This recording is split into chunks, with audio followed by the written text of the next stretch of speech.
Good morning, DJ and PK. It's 97.5, the KSL Sports Zone. Welcome in on a Wednesday morning. We got BYU and football and basketball to get to. Frank Dolce's talking Ute football here in the opening hour. But let's start with your Utah Jazz because they did it. They won again. And I know that makes some of you nervous because that is win number 4 early in the year. And that was a clutch loss for an Indiana Pacer team that still only has one win. The race to the bottom has begun in earnest. And I know some of you hate this and some of you love it. And it is what it is. And the Jazz are sitting there with 4 wins now at 4-7. And there are a handful of teams with a worse record, 9 to be exact. The Jazz sitting on the 10th worst record in the league. And the Nets and the Wizards and the Jazz were projected as the bottom 3, but it's the Nets, the Wizards, and the Pacers who are the bottom 3. The Pacers, the team that the Jazz just thumped soundly. 20 points for Ace Bailey. That's probably the storyline of the game. Jazz win 152-128. Only the 5th time in team history they've scored 150 points, just 2 points short of the all-time record. The Pacers don't have size. The Jazz were able to get to the rim. It opens up the whole offense. It won't be that easy most nights. They won't be playing a one-win team at home most nights. But they were, and they took advantage of it. For more, let's get to the best of the postgame show.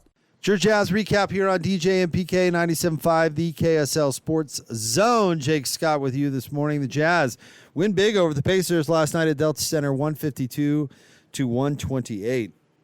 35 points from Lauri Markkanen to lead the way to the big-time victory. Career high 20 points for Ace Bailey, 17 of those coming in the first quarter. Svi also added 20 in the win for the Jazz going away. Let's get to the post-game sound. Start things off with Jazz head coach Will Hardy. Are hard. That team plays incredibly fast. It took us a second to adjust to the speed of the game. They had 11 transition points in the first 5 minutes of the game.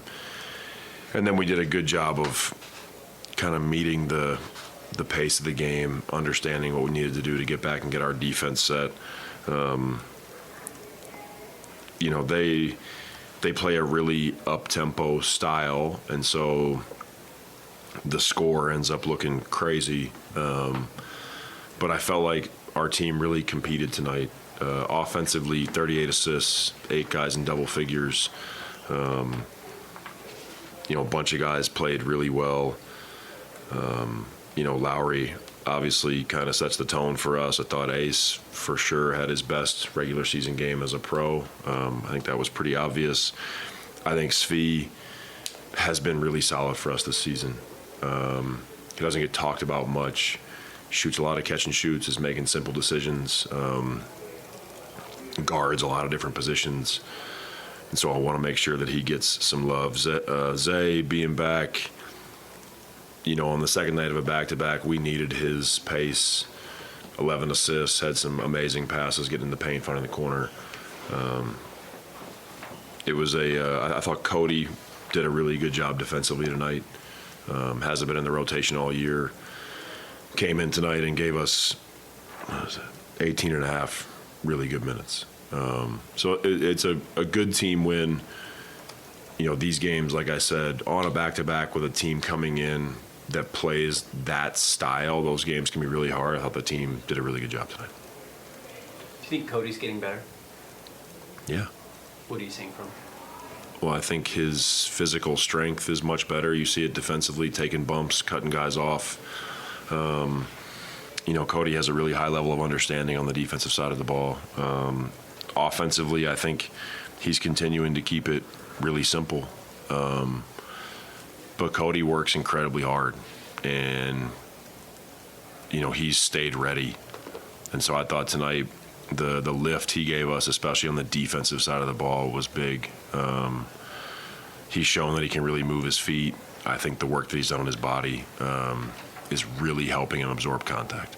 What were some of the keys in having such a big third quarter?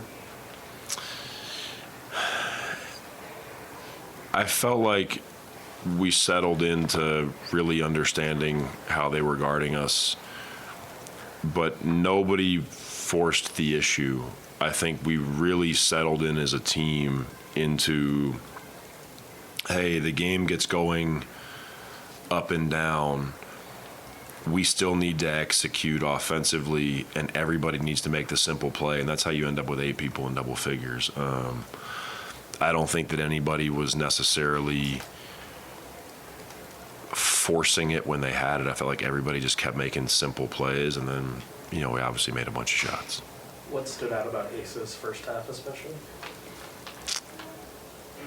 He's also keeping it really simple. Like, I don't see plays where he's forcing it. For him to shoot some corner threes, he's shown the ability to create separation in a small space with his dribble. The tip in at the end of the half is a big play. We've talked about his crashing a lot early in the season. But I think that Ace is doing a really good job of playing off his teammates. We're running some things for him in different moments. It's a lot of stuff that involves another player, where either he's usually a handler or coming off of a handoff. But I think he's making really simple reads. Like, one of my favorite plays of the game was in the second half. He ran a ball screen with Lowry, and Lowry went off of a flare, and Ace made the read, threw it over the top, used his length and his size and passed the ball over the top, over the flare, and Lowry got to shoot a catch and shoot. Ace is getting better every day, and it's nice to see him have a really good game without making it about Ace, if that makes sense. What have you made of how he's played on the defensive end just in these first 2 games? Yeah, I think overall his positioning and understanding of the team concepts continues to improve. And Ace is big, like, he's long. And I think he's starting to understand more and more how to use his length. I hope I don't regret saying it's been a couple days since he's gotten caught on like a sweep through or fouling a jump shooter, like all those things that are kind of tricks of the trade in the NBA. And so I think he's picking up all those little things, but ultimately right now his athleticism and his length are his advantages, trying to keep people from getting into his body. And I think he's doing a better job every day of that. How have you seen the rookies, Ace and Walt, give to the group, submit to being on the team? Yeah, I mean, they're both good human beings. They both have a great sense of humor. I think they've built trust with their teammates early on because of how hard they work. And I think our veteran players have done a good job of bringing them into the group. Like, I think, yes, rookies need to understand kind of where they are in the pecking order, and it's different, and you're used to being the man on your team, and maybe that's not the case here. But it's also really important for the guys that are already in the locker room to welcome them. It's hard being 19 or 22 and walking into a professional locker room and you don't know anybody. So I think those guys have had a lot of humility, and they've worked really hard, and they understand what their role is now and kind of what they need to try to accomplish to get better. But I do think a big part of them gelling with the group is because of how they've been welcomed by the rest of the team. There is Jazz head coach Will Hardy. Let's now move on to the players and hear from Svi Mikhailuk. I feel like just trusting my teammates, because I feel like we play the style that everybody gets an opportunity to catch the ball and make a right read. So I feel like in our offense, everybody just share the ball, and sometimes I might have 2 shots, sometimes it's 10. So it depends on the game, but it's just great that everybody shared the ball. Everybody's trying to make everybody better.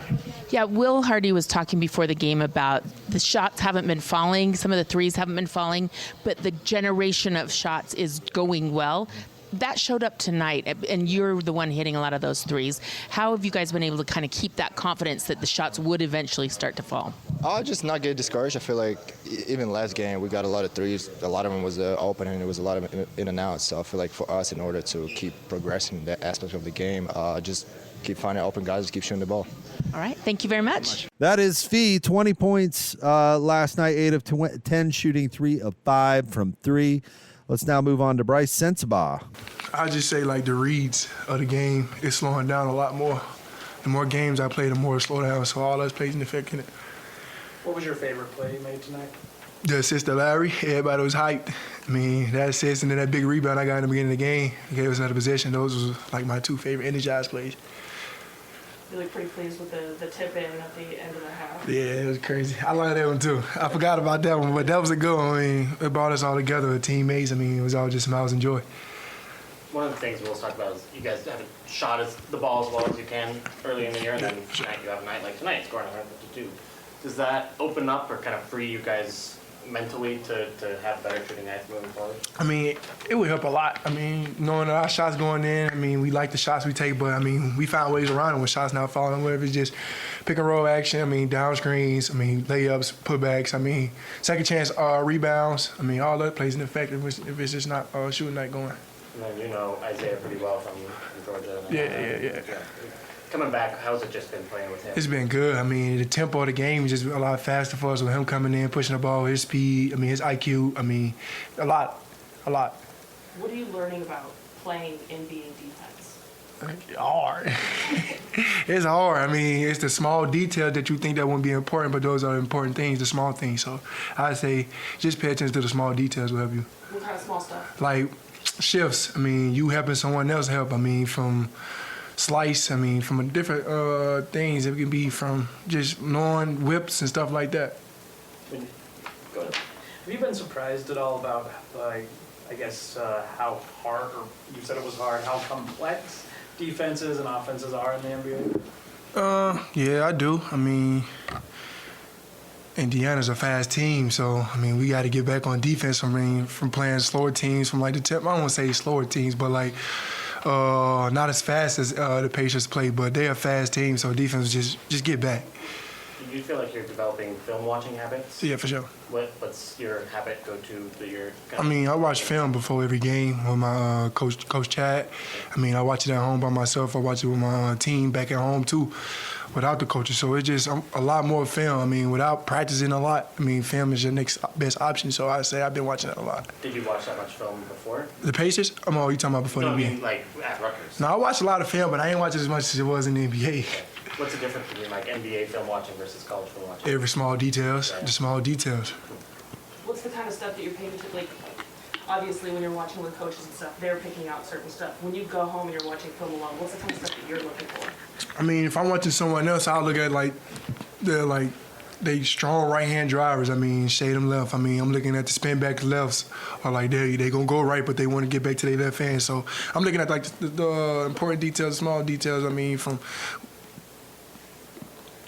whipping. I mean, not knowing C shooters, B shooters, A shooters. I mean, just that helps you knowing that, to whip it. I mean, closeouts are very important. So all of it. What about when you're watching yourself? I look at where I could have got a better shot. I mean, I look at from where I missed a pass or I missed a rebound or a crash rate. What's it like working with Chad? It's fun.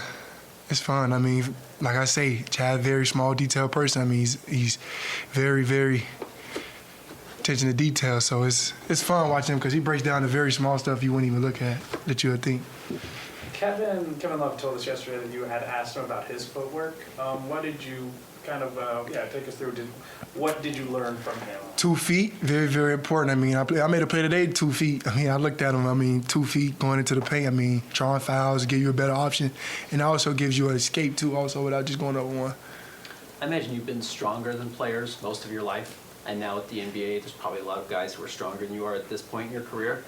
Has that made you change how you play at all? Nah, I ain't always been the strongest either because college was around. So, I mean, it ain't really an effect. I mean, it plays an effect, and don't get me wrong, but I feel like it's no bother for me right now. How's that relationship with Kevin developing? Stronger. It's just getting stronger and better. Do you call him P5? Yeah, P5. Pick five. Will was saying that one of the reasons that he feels like you and Walt are kind of thriving right now and having an easy time kind of transitioning is because the rest of the locker room has welcomed you guys. Yeah, for sure. Did it feel like it didn't really take any time for them to kind of open their arms to you? No, we clicked right away. I mean, first practice is just first in the summertime. We all just clicked. I mean, Summer League, we clicked. We all came together. As soon as I jumped off the PJ, it was just, we all was here. Same thing with Walt.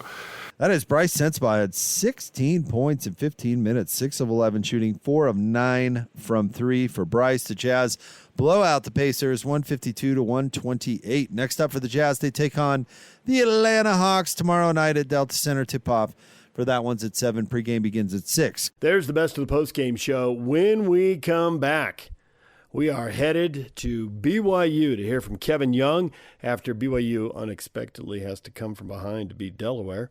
And then also from Aaron Roderick as he looks forward to the game with TCU Saturday night. We'll hear from the offensive coordinator. That's next. Stay with us right here on 97.5, the KSL Sports Zone.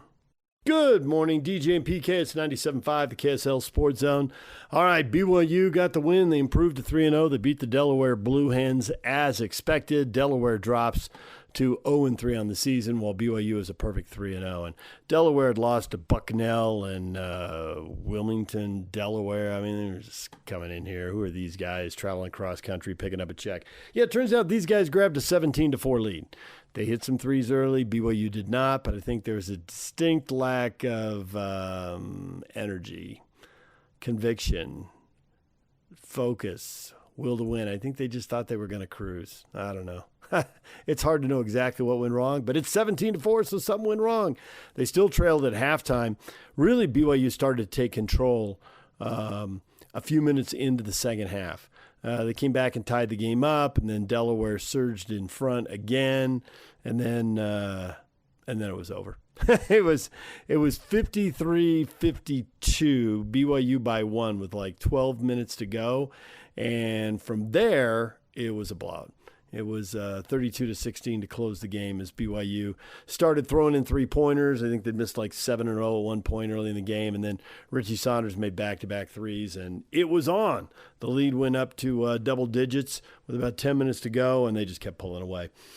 So what did Kevin Young think of a game that was admittedly rocky for a very long time? I mean, 20, 25, 28 minutes, that's a little more than you expect. Here's Kevin Young after the game. What do you attribute the slow start for this group in the first half? Good coaching on their part. They had a great game plan. They slowed the game down. They mucked it up. They played zone from the first play on, and that was a well-executed game plan. It kind of put our guys in mud. And I thought it was good for us to I just told the guys every game has a life of its own, and so you just have to find what buttons to push from a coaching standpoint and from a playing standpoint, and our guys did that. So. What buttons did you push? I thought we did a much better job outside of that first however many minutes where we started to play much faster. I thought we were kind of just in our heels. Allowing them to dictate the tempo of the game. I mean, it was clear they were trying to run the shot clock down to the last little deal. And, you got guys banking in threes from 30 feet. Like, it's hard to, it takes an emotional toll on you too. But I thought our guys figured out, the recipe was to play fast, get to the paint, and then get threes. I thought we were settling, for no paint touch threes early on. Kevin, did you feel like you may have looked ahead at UConn and past Delaware? Maybe. Kevin, did you direct Rob Wright to pretty much take over that game, or is that just something that came instinctively to you? No, it was instinct. I mean, he's a great player. So, great players, and it's my belief you got to give them freedom. I think that's one of the reasons that Rob came here, to be honest with you, because I think our spacing allows for freedom. I think we allow for creativity. And him and I have had a lot of discussions, pretty frank ones, to be honest with you, about how important his decision-making is, when he gets to the paint, because he can get by anybody any night. And so I thought tonight he was just surgical. Obviously the three was going down for him, but I thought was almost more impressive was his rim finishing and his 9 assists. I thought he really got Richie going, and that's 2 games in a row now where it looks like what we all expect out of Richie. So there was a lot of good from that standpoint. You talked Saturday about wanting to see the three start to go in. Second half, is that more what you expected? I mean, look, games are great when you make shots. They're bad when you miss them. You know what I mean? It's just what it is. We all know it. We've all followed the sport. And so I think for me it's, are you taking the right ones, right? So I think to start out we were 0-12 from 3. I'd say probably 8 of them weren't great shots. And so we talk a lot about paint, great shot. And so tonight in the second half, I thought that was more in play, and that's how we got more of those threes up. And those go in. Through 3 games, has anything really surprised you about this group yet, or is it pretty much kind of what you thought you would get? I'm still learning this group, to be honest with you. Still really early in the season. So it's hard to say. I would not say anything that surprised me. But I also don't feel like I know this group like the back of my hand. I think we're still learning, what's best for this team on both ends of the floor. You had a rebounded them 24-9 in the second half. Is that a point of emphasis to crash the glass? Yeah, it was a point of emphasis. Probably it was the biggest point of emphasis coming into the game. I was very disappointed with how we rebounded the ball to this point outside of the Carolina exhibition game, and so challenged our guys to impose our will on the glass. So, plus 19 on the glass. I think my analytics guy in there is doing cartwheels because we got back half of our misses, I think, on the offensive rebounding piece. I'll give you guys a little inside nugget. So the other day at I've been all over all these guys to rebound offensively, and so Rob Wright finally got his first offensive rebound. We shut practice down. On Rob. So he came in tonight and got 5 of them. Now he cheated and got a couple at the end there when it was over, but I like where his head's at though. Did you leave him in to get that triple-double? I have clueless. I have no idea what the stats are during the game in terms of that. So did he get one? He was close. He was close. Yeah, he was close. No, okay, that's probably why he was going so hard. I'll have to tease him every game and say, "You almost have a triple-double, go rebound." David, you're 3 games and basically a week into it. What have you learned about your team?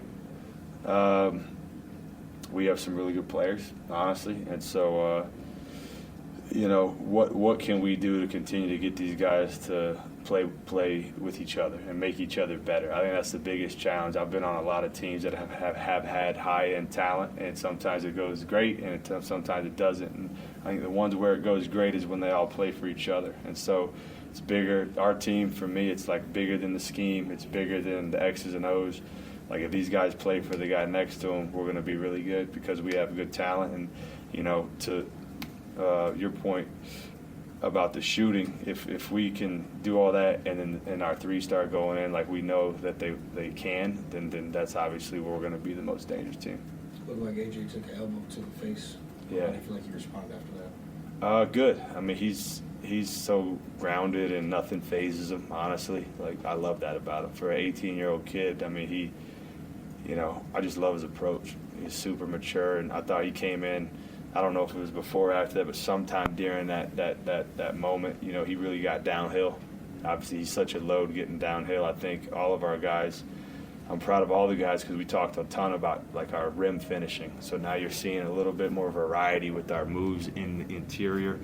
In that Villanova game, he was trying to jump over the whole world, and they were being vertical at the rim. So that's one thing I really love about AJ in particular is that you can tell him something, and he is really smart in terms of, okay, I see that, and I'm going to go do it. Some guys you got to tell 50 times, and they still don't get it. He's able to process things in warp speed. Could Kennard Davis have played if you really needed him today, and is that something to be concerned about going into Saturday? I mean, I'm concerned when all of our guys have any kind of injuries just because, you want a full, clean bill of health. I do think he could have played. I was telling the coaches afterwards, I mean, it's amazing when you take, one guy out, what it does to the team. He's such a huge part because of his toughness, his size, his defensive versatility. So I think for me, it made us all probably appreciate him even more. But to answer your specific question, I think he's fine moving forward. What are your initial thoughts on Saturday against UConn? Did you watch last night? Just your thoughts on them?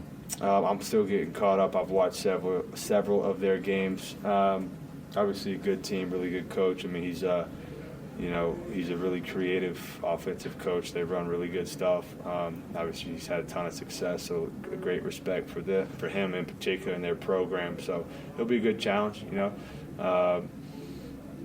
I think some of the games we've played early have been helped us probably get ready for it. But looking forward to going out on a road on a kind of a longer trip with our guys. I think that's good team bonding and so forth. Cool to have AJ back in his hometown.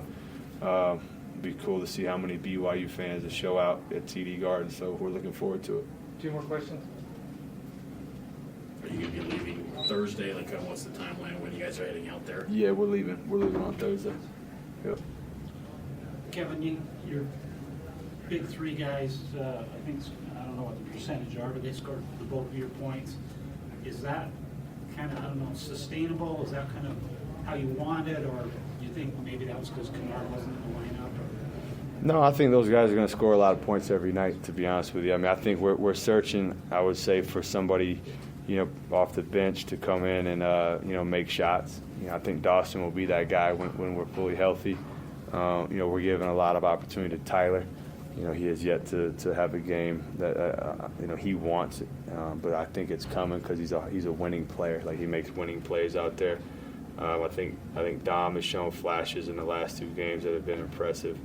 And we all think every shot Alex Kostic shoots is going in, so his time's coming just because we need shooting, and so somebody's going to answer the call. So we'll see. But again, I mean, our team is kind of built around those 3 guys, and I feel great when I wake up in the morning and know I'm going to battle with those 3 guys. All right, there's BYU basketball coach Kevin Young. Let's pivot now to football.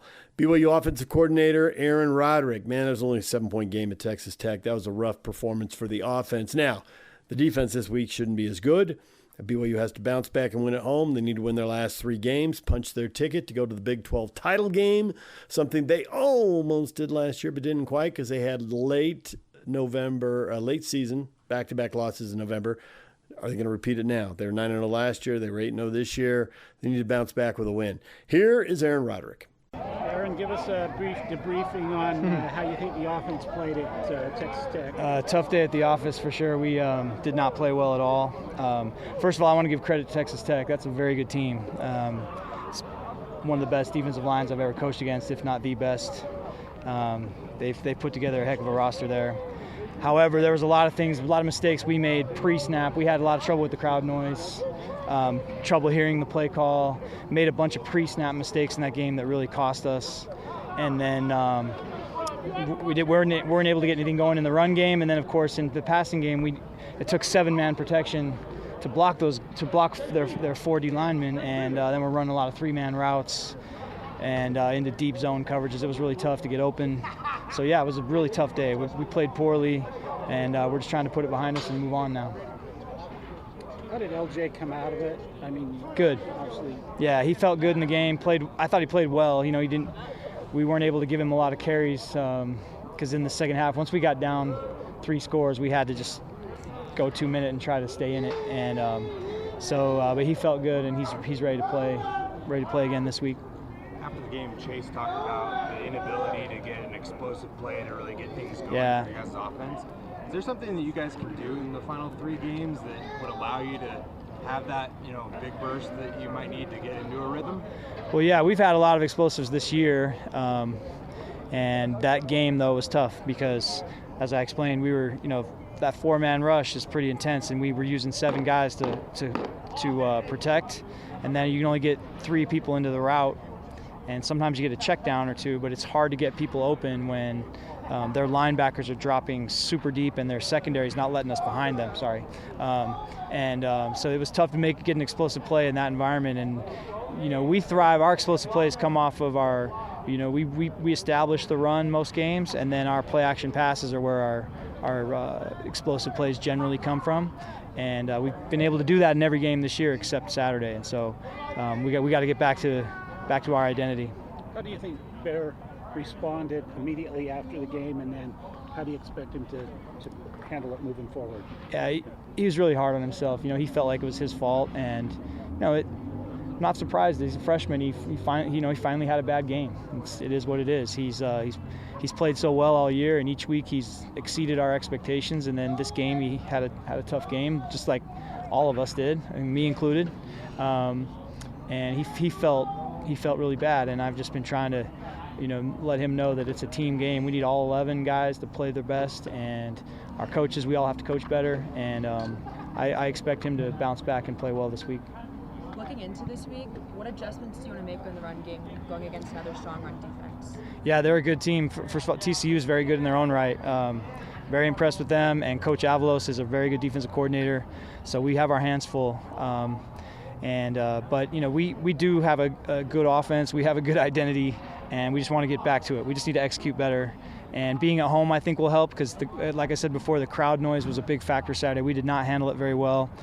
We used a silent cadence Saturday that we had never used before. Did not do very well with that. And at home, we can get back to just playing our style of football. But we are playing against a very good team. I'm very impressed with these guys. Was the wind affect your play calling at all there in Lubbock? Or? A little bit, not much. It was more of a factor in the special teams. I thought that one punt that Parker struggled with, that was a 60-yard punt in the wind, and it was a tough one to field. But it was a little bit of a factor in the passing game, but no excuse there. I mean, it was just we did not play well enough to win. If you could maybe game plan a little differently, is there anything, looking back, that maybe you would have done differently? Or? Yes, but I'm not going to tell you what it is, but yeah. After you guys suffered back-to-back losses last year, how do you look at what happened on Saturday a week ago and make adjustments to maybe like the game prep and those types of things so that way things are different this weekend? Yeah, that's a great question. We have talked about that. We've addressed it, and I think we're trusting in the fact that we have a lot of veteran players who I think have learned a lot of good lessons from the past. Kalani always talks about, situations like this, it's an opportunity to learn. And if you don't use it as an opportunity to learn, then it's a waste. And so we're disappointed with losing, but it's a great chance to learn some good lessons and try to play better this week. Do you feel like moving forward you'll still use Bear in the running game, although Texas Tech for was sure. clearly ready for it? They were pretty dialed in on stopping Bear from running the ball. But yeah, he'll be a part of our run game every game. What did you think of JoJo's performance coming back from injury and playing on Saturday? He was a little rusty. Yeah, I mean, it kind of reminded me. Parker missed most of fall camp, and then took him a couple games to get it going, and then he ripped off 4 or 5 great games in a row. And I feel like JoJo, you could see he was a little rusty out there. He hadn't played in 7-8 weeks, and I expect him to just get better each game. He's a really high character kid. Same as Barry. He's kind of hard on himself. He felt like he let us down, and I told him you just keep working. You'll play better each game as you get back into the swing of things. So over the years, BYU's had a little bit of struggle with TCU for some reason. I know you weren't part of it all, but why is that, other than that they're just always a good program? Yeah, TCU is just a great program, and they have been for years. I had a bunch of good battles with those guys when I coached up the road, and I know BYU's had a bunch of good battles with them over the years. 2 years ago, we had a pretty humbling loss down there. So yeah, we know what we know what we're in for Saturday. We know this is a good football team, a well-coached team, and they're tough and they're super athletic, and we're expecting it to be a really tough game. There is BYU offensive coordinator Aaron Roderick. A reminder, join JJ and Alex today from 3 to 6 at RGS Exteriors, 4235 Farm Road in West Jordan. Coming up next, Frank Dolce, the former Ute quarterback, a reasonable guy. Stay with us. DJ and PK, it is 97.5, the KSL Sports Zone, and we are joined by Frank Dolce.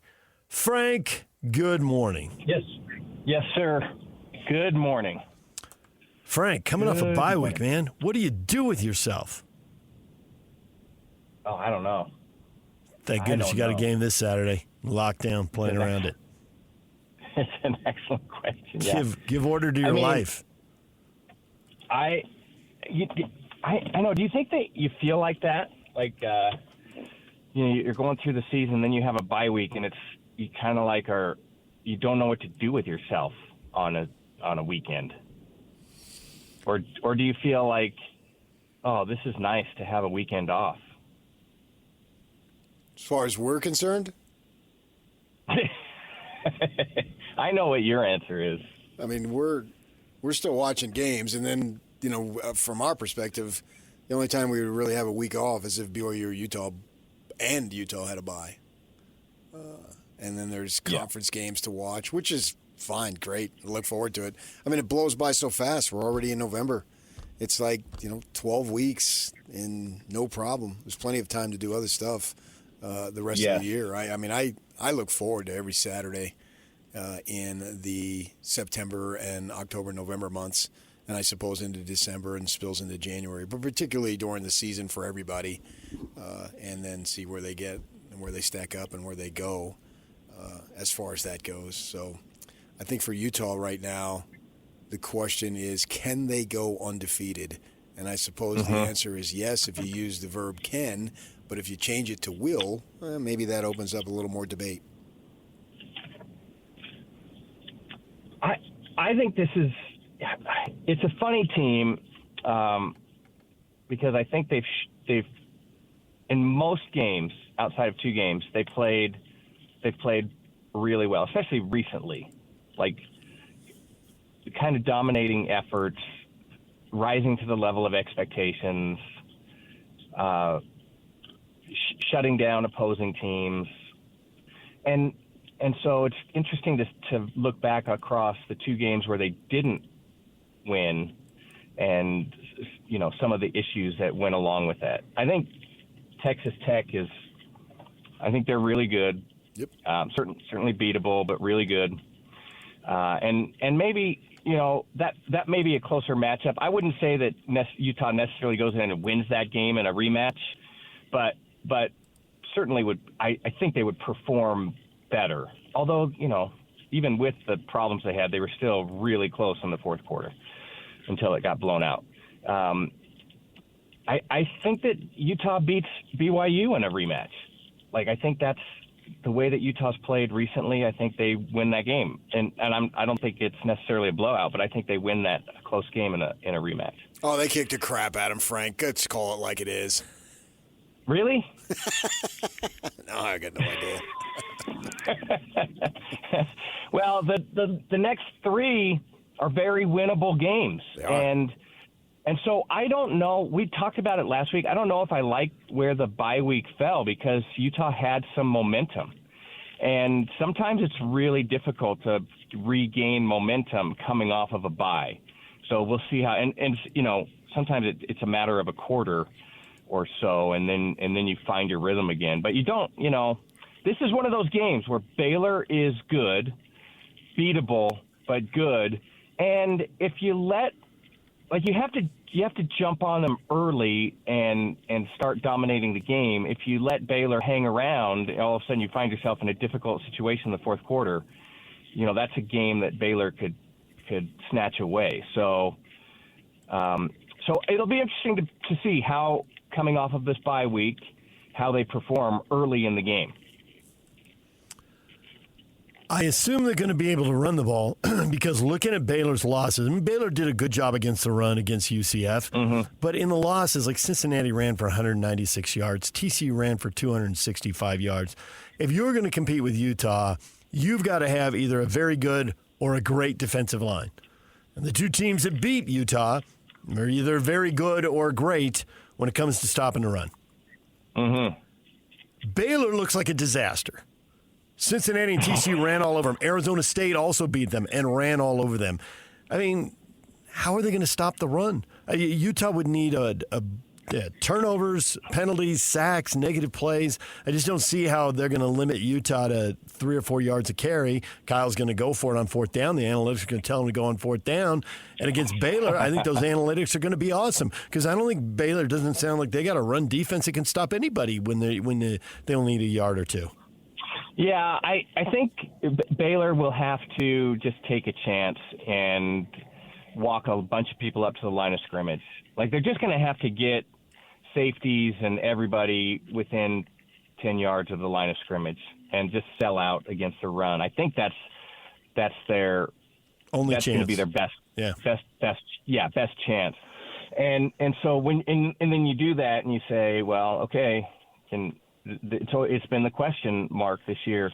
Can Dampier and the passing game provide enough to score points, stay on the field, score points, and make the defense pay for walking up to the line of scrimmage? I mean, I wouldn't be surprised to see that happen. To see Baylor do that, and to see anybody do that until Utah proves that they can throw the ball effectively downfield. Effectively meaning, 65% completions, and lots of yardage in the passing game. So I think that's always been the question about this team this year is if you can't stop the run, you're in trouble. If you're going to sell out to stop the run, does Utah have enough offensively to beat you through the air? And I think we'll see that. I still say the same thing. Like Dampier is good enough throwing the ball. I think we'd like to see him be a little more efficient throwing the ball downfield. But I do like his depth of talent catching the football, and that's with tight ends, and that's with wide receivers, and that's with people coming out of the backfield. I think there's a good depth of talent that can keep a defense off balance. The one thing that I would eliminate if I'm Jason Beck is the deep ball, because it seems like on his interceptions, that's when they occur. And it's just not there, so don't force around in a square or square and around, whatever that thing is. Yeah. He threw one up for grabs. It didn't matter because they were beating Cincinnati senseless. But, I mean, it was to the point of virtually standing there and handing the defensive back the ball. And we know that there was a critical interception on a deeper throw against BYU, so just stop that. And I think they can still be effective and win the games doing what they do, running the ball with him particularly, and now Parker has sort of come into his own now after a slower start, but he's fine and he's taken off. And then just do those short passes and just stick with that. If that's what's going to win you games, go ahead and win them, because I think in large part they got a nice ranking in the playoff committee because they've been beating the snot out of all these teams. Well, that's already on the books. So if you just go win these next 3 games fairly comfortably and not by 30 points, that's good enough to what you're trying to accomplish. So take that mindset, and I think they'll go 3-0. If you can, I don't disagree with the deep ball. I think, Coach, it's like you watch game film and you look at defensive weaknesses and you say, you know what, if we run this play, or if we tweak our play, if we run this play, this guy should be open. I mean, we should be able to throw the ball downfield. And so everything looks so good on film, and the way you draw it up, and even maybe the way that you practice it, that you kind of like, well, we have to give it a shot. It should work. and then whatever happens, it doesn't work. But I think you're exactly right. The deep ball has been the issue, and getting late in a progression seems to be the issue. But getting rid of the ball quickly and moving around and throwing the ball on the move seems to be well within Dampier's capabilities. So let's just say Utah throws the ball and averages 5 or 6 yards per catch, but they're completing 70% of their passes. I mean, that sounds like, and still, getting a decent amount on the ground. That sounds like that could be a winning formula, and no turnovers. I mean, no turnovers is going to be the key. So I think I like that idea of just playing more into the strength of the quarterback. Get rid of the ball quickly, get it to the guys who can make a play downfield, average 5 or 6 yards per catch, high completion percentage. That seems like a winning formula. And you have an offensive line that I think is starting to perform like everybody said they should perform early in the season, which should be a great benefit to Dampier. So, offensive line, obviously, running game, those are the 2 most important things to a quarterback. And so the offensive line seems to be there. If Baylor tries to sell out and Utah can still complete 70% of their passes, I think that's a winning formula. Any worries about the defense versus an offense? I mean, Baylor can score points. And they have in a bunch of games this year, and they can score points in bunches. So is there any worry about that? Because If Baylor has a path to winning this, I mean, they lost to TCU 42-36. They beat K-State 35-34. You see the kind of games. SMU was a 48-45 game. If Baylor's going to get you, it seems like that's the kind of game where, yeah, you run for 1,000,000 yards and you get your 35-42 points, but we have the ball last and we outscore you. But Utah's defense hasn't really found themselves in that situation. Could this be different? It could be. I mean, I don't think you want to necessarily get into a track meet with Baylor, and there have been times when there's times when the defense looks really good, like attack. I think they're in the Big 12, like their percentage-wise of bringing extra pressure is the highest in the Big 12. I may be off on that by a team, but I think that's true. It's a very attacking style defense, and when they get into that mode, it just creates problems for offenses. We saw that happen against Cincinnati and the frustrations in the quarterback and all of those things. So I think that Utah has given up some pretty interesting chunk plays in the run. I think that's a little bit of a concern. And so being really solid against the run, I mean, the worst thing that could happen to Utah is giving up long, sustained scoring drives to Baylor. And finding yourselves in a back and forth type of affair. I mean, if Utah gives up, a longer drive, but then limits to a field goal or no points, that's okay. But long, sustained touchdown scoring drives, I think that could be really, really impactful this week. So, but I think this defense has the capability, the talent capability to slow down that offense. And then if Utah can create a turnover or two, that would be significant. So it's a dangerous offense, and I think Utah's shown some signs of being a little soft at times in areas, but generally I think it's a really good matchup for Utah defensively. All right, yeah, I like that. That's reasonable, Frank. You're a reasonable man this morning. Wait, when am I not? I mean, I've heard that. You're not the first person who said that to me. But I still, scratch my head. I always feel like I'm pretty reasonable. Well, that's a compliment. Why'd you take that as a negative? Is it because I said it? It's because so many people say it that I'm starting to question. What? I don't follow that logic. You're being unreasonable. Now he feels better. Yeah, thank you. Wow. Everything's back in order. Yeah.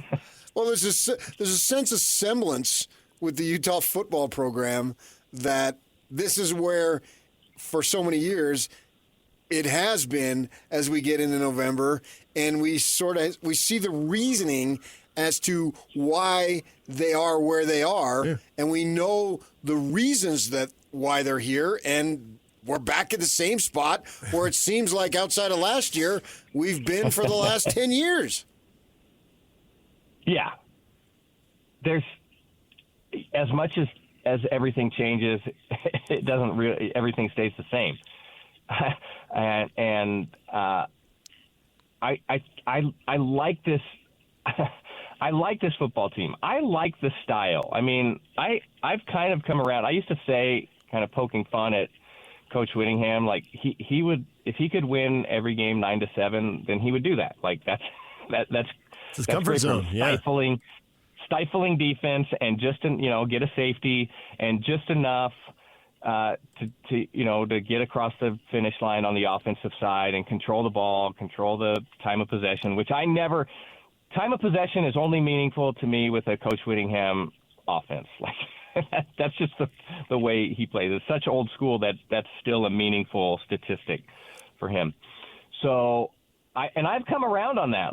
I've become a guy that's I want to see a stifling defense. I want to see an offensive football team. I mean, I'd like to score more than 9 points, but I'd like to see an offensive football team that is long, methodical, beat up a defense kind of drives. And then find yourself in the fourth quarter where an opponent is just like, man, I've had enough of this. I've had enough of this kind of angst at the line of scrimmage all day long. So I like that style of play, and I think this is a team that is aligning with that style of play as we go through the season. I make it sound like, they're trudging on 3 yards in a cloud of dust, but what are they averaging? I mean, like it's also interesting that they're averaging so many points per game. Like I can't remember off the top of my head what the points per game average, but it's like tops in the Big 12. Like that's pretty Well, they significant. lead the country in margin of victory, I think, and Texas Tech is second. I think it's like 36 or something. The conference puts it out every week, and Texas Tech is right there too. So as much as we want to say like, oh, this is a grind you at the line of scrimmage football team, you got to establish the run. We're gonna, it's gonna be a low scoring. Well, it feels like that in ways, but then the productivity, statistically, the productivity looks much different than that. I think the thing is that they seem to average 6 or 7 yards of play depending on the game. Yeah. But they seem to average 6 or 7 yards of play whether they're running or throwing the ball. The short passing game has been really effective, and Dampier's kept his completion percentage above 65% and bounces around 66, 67, whatever. He's kept it up there. And it seems like I don't know realistically that you can say never throw the ball deep. Although I've been tempted to say that. But if he does, I think your situation where Baylor, where they're putting 10 guys in the box, it's like and your whole thing about the longer progression, well, now the receiver's further downfield and he just can't throw it that far. Like physically, he can't. So why get mad at him? He can't do it. You're just wasting your time getting mad at him for that. But if there's only one safety, a quick look with your eyes to move him one way and then throw it deep the other. The pigs don't usually come in one-on-one coverage. They tend to come where there's more zone, or there's two safeties and they're staring at the QB and they see the ball the whole way. That's what happened to the one at the goal line. PK and I were sitting next to each other, and from the second he wound up to throw it, and we were both like, nope, that's going to be a bad idea. Don't do that. But there's too many guys standing at the goal line looking at him that are going to react to the ball the second he throws it. So, of course, it got picked off. I had a guy at El Camino Junior College, PK, Coach Pete, and I threw a bad interception in a game, and Coach Pete was our quarterback coach. I walked off to the sideline, and he looked at me and it was the simplest thing in the world, and all he said was, "Don't throw into coverage." So there's a lot of guys wearing the other color shirt. Don't throw it there. That was it, and it was like such an aha thing, because you have this sense like, oh, I can make a play. I can throw it in. I can sneak it in there. But when you take it, when you have that perspective, like, wait, don't throw into coverage.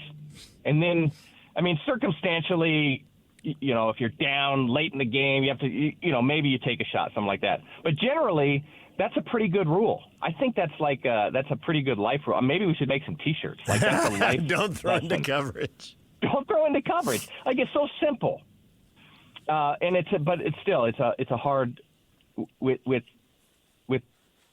the confidence in these guys and the belief in the ability to make any play. Sometimes that can be challenging to overcome. But I think that's it. It's as simple as that. Even if it gets late in the progression, even if you're under pressure, even if, just don't throw into coverage. Got it. I don't know if it was a quarterback who'd been in the room with Joe Flacco or if it was a receiver, but it was one or the other. It was an ex-player. And he got asked, how come Joe Flacco is not only in the league at this age, but he's playing, and he's occasionally winning big games against good teams? And the guy cracked up like you're laughing right now, and he said Joe Flacco can adapt to any offense, because it's not that he doesn't care about the offense, but his rule is simple. Where's the one-on-one coverage? Who's one-on-one? Yeah. Defenses have either one or two extra players, right? If they're rushing four and there's five guys blocking them, they've got an extra guy they can put out there. And they don't have to defend the quarterback because you don't need to spy on Joe Flacco. He's not running anywhere. So there's one or two extra guys. He just figures out where they are, and then he throws it to somebody else. He's like, you can give him all the language and and he just cuts through it when he drops back who's one-on-one. Because NFL receivers one-on-one, they're probably going to win. So he just finds that- the one-on-one. He doesn't throw into coverage. He goes with the positive that you needed the negative. Don't throw into coverage. And Joe's thinking, where's one-on-one? Boom. Where's one-on-one? Yeah, I mean, I think that is going to be important this week as well, especially if Baylor starts walking up. Like, if they start sneaking toward the line of scrimmage, that's kind of a quarterback's dream, to be honest, to see, like, this safety is never – I mean, he's playing center field, but he's never going to be able to get back in coverage. Right. Like there's just no help. And so you may have one or two guys, depending on the route, that will find themselves in that situation. And then you can take a chance throwing the ball downfield. Yeah. And so maybe that is, that if that unfolds, that would be a situation where I'd say, yeah, let's, take a shot. Let's throw it downfield. Even though, I think we all agree, throwing downfield late in the progression bad idea. With a few people around in the wrong color jersey has not been meaningful for Utah this year. Well, Frank, see, when you say it like that, I think you're a reasonable guy. Well, listen, this has been a very reasonable conversation. Yeah, there you go. Thanks, Frank. We'll talk to you again next week. All right, you guys are the best. Talk to you soon. There's Frank Dolce. What is trending? The headlines are next. It's time to get your morning started with the news you need to know. News update. This is what's trending with DJ and PK. Hashtag Utah Jazz. Collier has it. Waits for Lowry at 6. Drives hard with the left hand. Kicks to the corner. Flips wide open. 3-ball, no. Rebound tipped around. Market and follow. No. Bailey follow. Yes. Ace Bailey at the horn. Kylie rotates to Collier. Bursts through the 45 to the window. Layup good. Isaiah Collier. Isaiah Collier's plus 18 tonight. And he is so fast. Keontae George driving into the body of Shepard. Tough look. Step back. Falling back off the chest-to-chest contact and makes it 133-112. Jazz can complete control up 21 with 6:30 to play in the fourth. Inbound to Lowry. Catch and shoot 3. Left side's good. Monster night for Lowry Markkinen. Yeah, one heck of a third quarter. Now starts off the fourth quarter with a 3. And Lowry's got 35. You love competition, PK. Was that too little competition for you as the Jazz ran away and hid there? No. Buried the Pacers. Because I'm not worried about the Jazz versus the Pacers. You're worried about young guys developing. Yeah. And so, the Pacers aren't the Pacers this year, obviously. And we'll have more to say on it. I got a lot to say. I was thinking about it all night, and I am looking forward to getting to tomorrow to be able to talk about what's on my mind regarding a kid like Ace Bailey. So, obviously, we'll get to it, and I'm ready to go. Ace Bailey, 20 points. That was a nice game he had before that where he had the 7 boards and 4 offensive rebounds, and we're seeing different things he can do out there. I mean, it's not like we didn't suspect, right? But it's still good to see it happen on an NBA floor. There's no question. Even if it's super low-end NBA players. And but they're NBA players. But they are NBA not players. G League players. That's true. Yeah. I mean, I want to say stuff about that. Okay, we will get into that coming up. DJ and PK, the Utah Jazz with the W there. 4th of the year. They get tonight off, and then they host the Atlanta Hawks. DJ and PK. Hashtag NBA. Towns short on a 3. Offensive rebound. Bridges out to Brunson for 3. That is a big sequence right there, putting the Knicks back up by 13 points. Memphis calls timeout. Towns feeds inside to Jay Will, rumbling to the rim, lays it up. Counts if it goes, and he barrels inside for the and one with the right-hand reverse. Outstanding setup by Gilgeous Alexander on the dive cutting, rolling Jay Will for an and one. Oklahoma City wins again. They are off to an 11-1 start. They soundly thrashed the Golden State Warriors 126-102. Shai Gilgeous-Alexander, 28 points and 11 assists. Boring in their efficiency. Rock solid. Another 20-point win. No big deal. We're the Thunder, and we're tearing up the league. Yeah, they haven't had a full lineup yet together at all. I mean, now they got Williams and Dort out. And they win by 24. Yeah. At home over a 500 team. If there's a threat to them, decent chance it's in Denver. Nuggets beat the Kings 122-108. The Joker didn't get the triple-double, just 35 points, 15 rebounds, and 7 assists as he continues to power the Denver Nuggets. They're off to an 8-2 start of their own. I mean, there's rarely surprise teams in the NBA. Yeah. I mean, you look because even if Oklahoma City San Antonio takes a big step forward, that's hardly a surprise. They've had a bunch of top picks, Wembanyama. And then what are they going to do in the postseason? So, you look at baseball. Toronto sucked last year. And they literally came within 1 inch, literally, of winning the World Series. So, we already know who the contenders are. We have to slog through the regular season to get there and to see how the playoffs play out in the middle of April when they start. The most surprising team in the East, would you go with the Pistons off to a 9-2 start? Well, but see, I mean, everybody behind them until what's you their get to schedule to this point? Yeah. I'm not going to break down the Pistons' schedule. And in the West, the biggest surprise that the Lakers are 8-3, or down to the Suns at 6-5. Nothing else is a surprise. Everything else is. It's too early to be a surprise. Let's get to Christmas. Nico Harrison got fired during our show yesterday. The owner, Patrick Vaughn, has written an open letter to Mavs fans taking responsibility. There's a photo of him sitting next to a young fan apologizing one-on-one, saying the franchise would work to rebuild trust with the fan base. Well, if it was a closed letter, then no one would know about it. There it is. DJ and PK. Hashtag college basketball. Here's Cameron Boozer going to work at the free throw line. Knock loose, got it back. Out for Sarr again. Oh, he's feeling it. Dame Sarr has 13, and the lead is 14, 26-12. Thinks about shooting. Brown now drives it. Brown's runner draws contact and scores. Boy, was that enormous. What a shot. His first field goal of the second half, and he can make it a three-point play. There are highlights from a night of college basketball. Couple of marquee matchups. Louisville beats Kentucky. Well, else we had highlights from not a marquee matchup. Duke thrashing Army. Hey, it was the Coach K Classic. It was the Coach West K Point. Classic, yes. He started his career at Army, and then he went to Duke. And so Duke won 114-59. Watch a couple hoops and then go find something else. BYU was down 17-4, got within 3 at the half, and then the last 12 minutes really blew it open and pulled away and beat winless at Delaware. I was ready to fire Kevin Young on the spot. This is ridiculous. You're paying that kind of money and you're down to the fighting Blue Hens. I realize they're fighting. They're still Blue Hens. How much can they really fight? Hey, as I look at BYU, obviously they were going to win that game. Flicking back and forth between the Jazz game, and Jazz got a little non-competitive, so focused a little bit more on BYU as their comeback was happening. They were without Davis, so they moved Baker into the starting lineup. And he only get 4 points off the bench. Yep.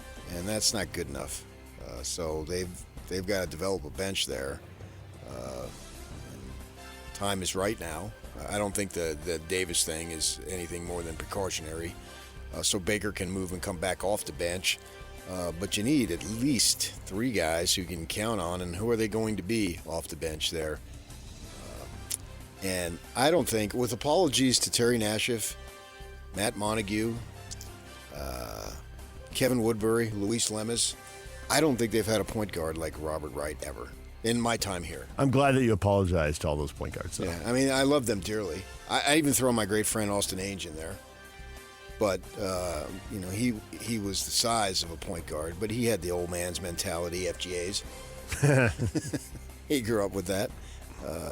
But Wright can get to where he wants to be on the floor. And I liked this game in terms of, I thought that being on off the floor, basically, behind the basket against Villanova last week, and when it got crunch time and they got behind, he's like, okay, I'm going to get in more. And he did. But it seemed like the attitude was just go to the basket at all times. And against the Big 12 competition, when they got NBA-sized players, and he's a smaller kid, obviously, that might be a little more difficult. And so I asked him on Saturday, and he seems like a very intelligent young man, how long is it going to take for you? Because you can break down anybody, basically, get to where you want to go, but you got to know where your teammates are. And he acknowledged, it's a work in progress. Guys have come together here. So in such a short order that he's got to know where Saunders wants the ball. He's got to know where Baker wants the ball, and obviously where AJ is at all times, right? And that's not something you just flip a switch and do it immediately. It's a process. And so where I'm going with this, it wasn't a very good team, and he still had his 26, but the 9 assists and 2 turnovers, I wanted to drive down to Provo and hug him. Because I think that's the key for him, because he can get where he wants to be out on the floor, but when you get in the middle there, in that paint as they call it, don't necessarily mean you have to shoot it. And I felt like in Villanova, watching him play 10 feet in front of me, that he had to shoot at all costs at that point. But it's a process, right? And Saunders was not feeling well that night, and last night he was feeling great, and he showed it. And get him the ball. If he's wide open on the wing, he's your best shooter. As they broke the game open in the middle of the second half, it was Wright finding Saunders for 3, and it was Saunders finding Wright for 3. So that chemistry you're talking, which can only be built through reps. Right. Where does the guy want to catch it? When is he in rhythm? When is he not? What's his spot? Even if I'm not exactly sure where he is, out of the corner of my eye, when I just see the right color, I'm going to know it's him because he's going to be in that corner. Well, plus he'll be white, so he'll stand out. If you have enough vision to see that, yes. No, white stands out at all times on the basketball floor. Let's just call it like it is. Like it is. Saunders back-to-back threes and Wright's 3. That was a quick 9-2 run that broke the game open. And AJ is just so freaking long, man. He's like... Gosh, he's got legs and arms. Like, I mean, I realize giraffes don't have arms, but he plays so big. Yep. Because he is so long. He is always fun to watch. Your point about the bench, 0 for 7 from 3, 1 for 11 from the floor. Only one guy scored off the bench. Yeah. So they gotta figure out. You don't need a lot. You need a little something. I mean, most of the minutes are going to the guys you think they'd go to. Most of the shots are going to the guys and that's all good, and that's the way it ought to be. But there needs to be a little something. Yeah. So, especially if somebody has foul trouble, turns an ankle. Yep. Any number of things. UConn coming up Saturday. That's next. The big top 10 showdown. DJ PK. #NFL. I know when you got here, you said you're not coming here to leave, but as soon as the Giants job came open yesterday, your name got thrown out there. I'm sure it will with other NFL jobs. What is your message to players, to recruits? I'm sure people are asking you about that who want to come to the program. Yeah, getting ready for Wake Forest. That's all I got this week. Has anyone asked you, or the players or recruits want to know about your future? I mean, I've been asked about it from time to time, but I've been down this road before. I'm focused on Wake Forest. That's it. And that's my commitment to this team. And next week it'll be to our next opponent and so forth. But, I'm here to do the best I can for this team. On to Cincinnati. There's Bill Belichick. His name has been thrown out there with the Giants. They actually have a chance to get bowl eligible after a terrible start. Sitting on 4 wins right now. Can they win 2 of their last 3? Pittsburgh Steelers coach Mike Tomlin said he doesn't harbor long-term concerns about starting quarterback Aaron Rodgers' play. Wasn't the best game for Aaron Rodgers against the Chargers in L.A. He's 41. He doesn't have a long-term He doesn't have anyway. Yeah, I know, right? The long-term is about 2 months. Philadelphia Eagles corner Jair Alexander has decided to step away from football to focus on getting right physically and mentally as part of his ongoing recovery from off-season knee surgery. Philadelphia traded for him last week in exchange for a 6th-round pick in hopes he could bolster their defense. Jacksonville Jaguars cornerback and wide receiver Travis Hunter saw his season ended as he underwent surgery to repair an LCL injury in his right knee. He's expected to be fully cleared in 6 months to resume football activities. Aside from having the skill and then having the time to practice, the wear and tear of playing on both sides of the ball, PK. More chances to get hit, more cuts, more explosion. How much does he shorten his career, and how much do these injuries add up? Guess it's impossible to know, but playing the odds, it does seem like a roll of the dice. Oh, yeah. I can't argue with that. DJ PK. #college football. BYU dropping 5 spots to number 12 in the college football playoff rankings after their blowout loss at Texas Tech. Tech is up to number 6. Utah Idle sits at number 13. They don't move. No, they probably shouldn't. And BYU, I think we talked about that yesterday, that it was going to be 12 and 13 if we had to bet. A couple of things stuck out to me was Texas Tech moving up. They should jumped Ole Miss. They're really good. There's just no doubt about it. They are really good. They have good wins, and they do not have a bad loss, and they've only got one of them. So they are a formidable team. And then Miami last week was if you went conference-wise, ranked 4th in the ACC, the 4th-ranked team in the ACC, I should say. And now they jumped ahead of everybody. So that changed quickly in the span of 1 week from the ACC perspective. That looks like they are only going to get one team. Still, lots to be done in just 3 weeks. But as it looks right now, they're the one team or the one conference that's going to a power conference that's going to be a one league bid. One bid league for sure with Miami at 15. Like yeah, Louisville losing and Virginia getting beat. They both dropped 5 spots, as did the Cougars. Yeah.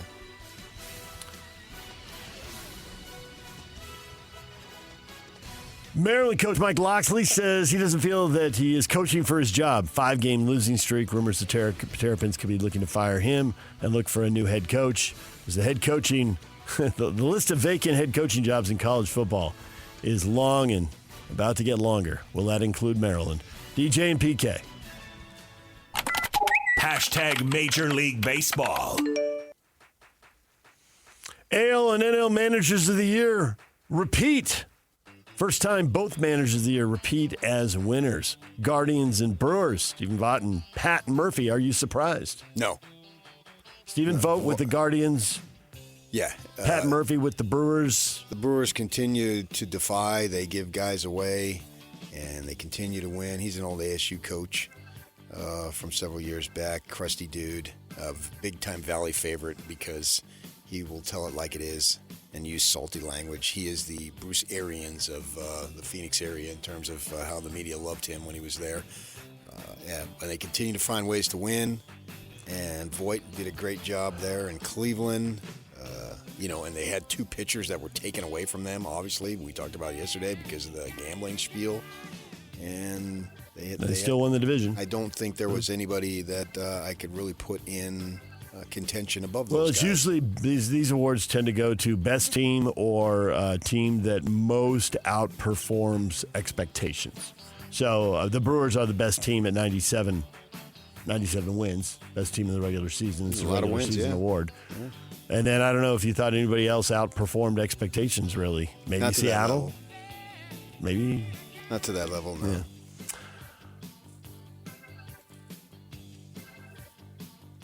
Yeah. Philadelphia Phillies president Dave Dombrowski said he and star Bryce Harper had a meeting recently, did not expound on what the conversation entailed. Harper thought to be upset with Dombrowski and questioned if he would be an elite player again after a career-low 844 OPS this past season. Yeah, I mean, that was a few weeks ago he said that, but I think that was intended to get Harper mad, and I'll show you type of thing, because that's what Harper it takes. Carries grudges to the grave. He does. He plays angry. He sits in the dugout angry. Yeah. Any cutaway, there's never... How often do you see joy on that guy's face? And that's fine. Very rarely. If that's what makes your motor, then that's the button that has to be pushed. Yeah. Right. And I still... he'll be... Well, he just turned 33 last month. It's amazing. It seems like he was 12 years old when I was watching him play, which was the case. Now he's 33, but that's the way life is. And he still should have he signed a 13-year contract, so he's under contract for another several years. But they need him to be big time. They need him to be an MVP candidate in the manner that Schwarber was. Yeah, he needs to be in that mix. The Pirates here is this quote essentially the vote of confidence for a manager? Pirates general manager Ben Cherington said the team would not trade away their ace Paul Skeens. Well, not now. Okay. He's got him under team control for a while. Yeah. But coming up later. Right, it's the same thing with Skubal over there in Detroit. Yeah. He's coming up.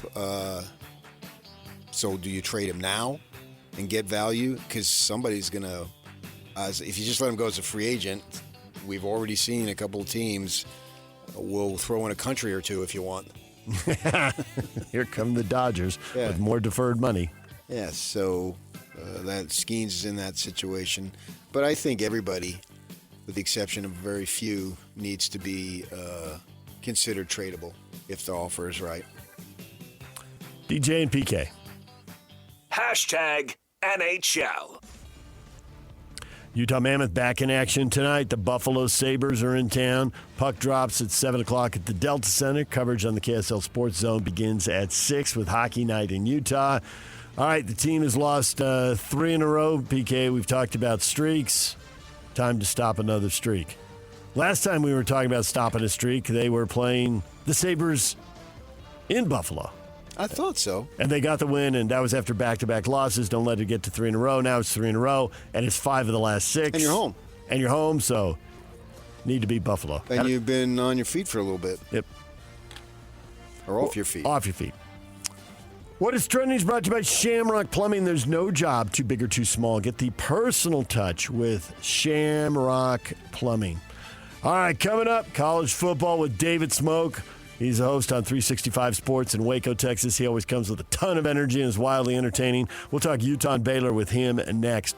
Carter Chow, NFLPA certified contract advisor for Red Envelope Sports.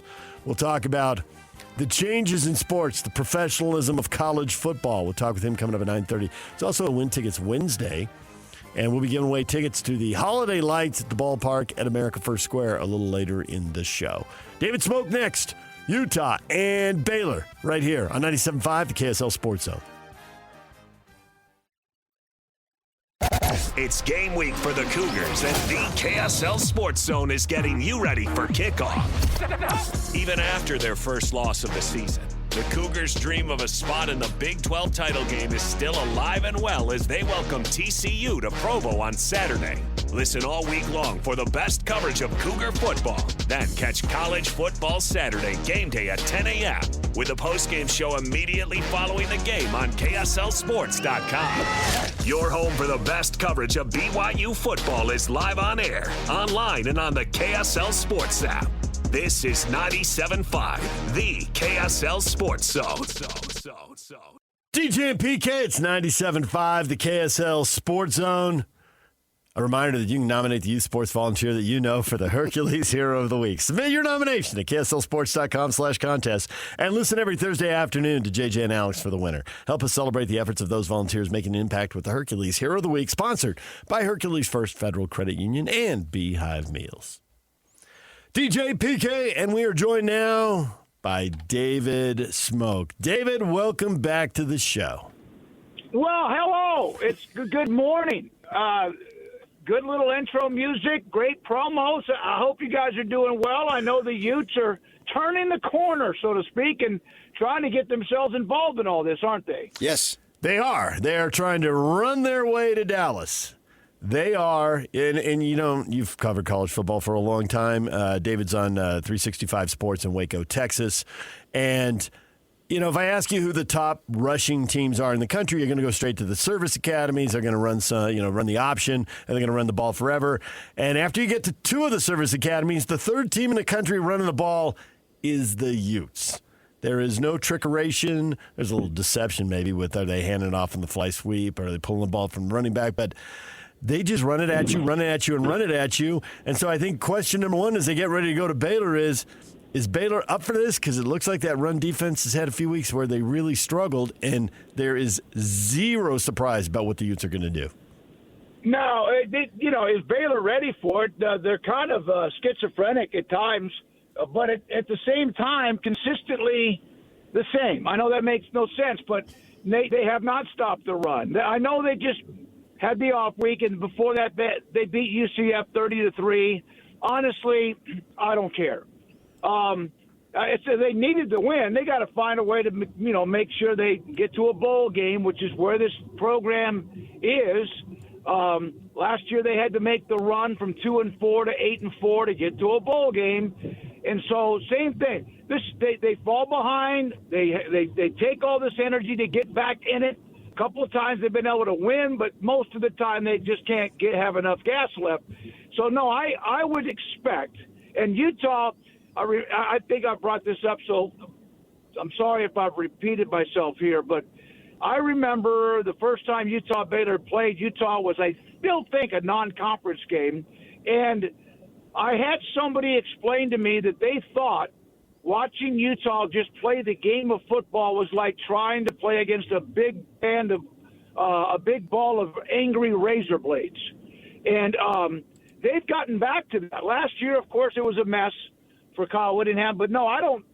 Do I expect Baylor to be able to stop the run? No. I don't. They've struggled against whether it's a running quarterback with Jackson Arnold, who's not even playing now for Auburn, and they've also struggled with people just taking the ball and shoving it down their throat. So, and then that should set up, obviously, the play action for Utah. So I don't expect Baylor's defense to really have the ability to stop the run against it. They don't have enough oomph inside Baylor. They don't have enough bodies inside.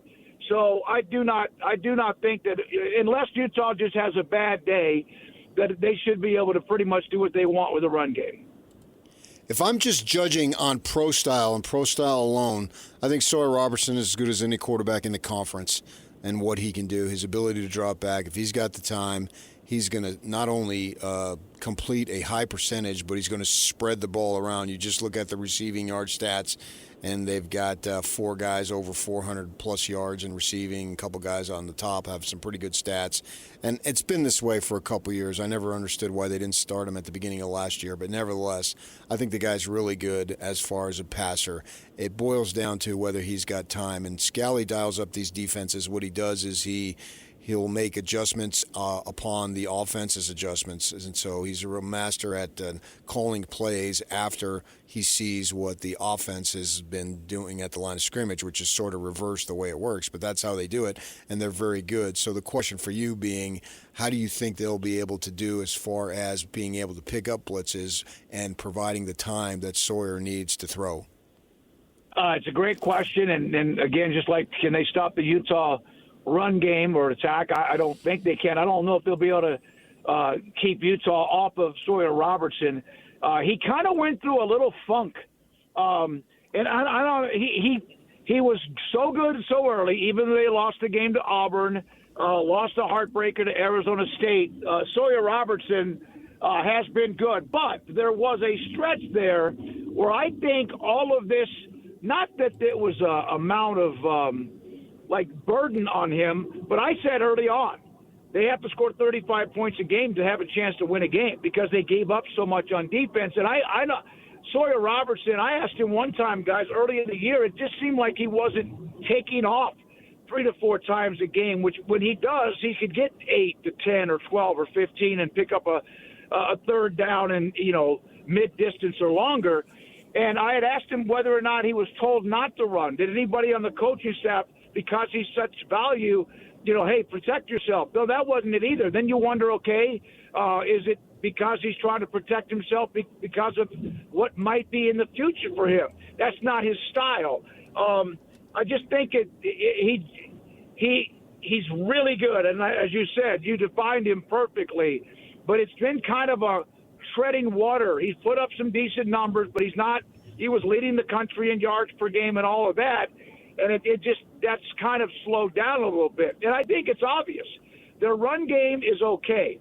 They lost Dawson Pendergrass, who's like the grinder, the pounding guy, before the season started. Bryson Washington's really pretty good, 1,000-yard rusher last year, but he's been in and out. They got some young running backs that give him a little lift, but it all still falls on protecting Sawyer Robertson.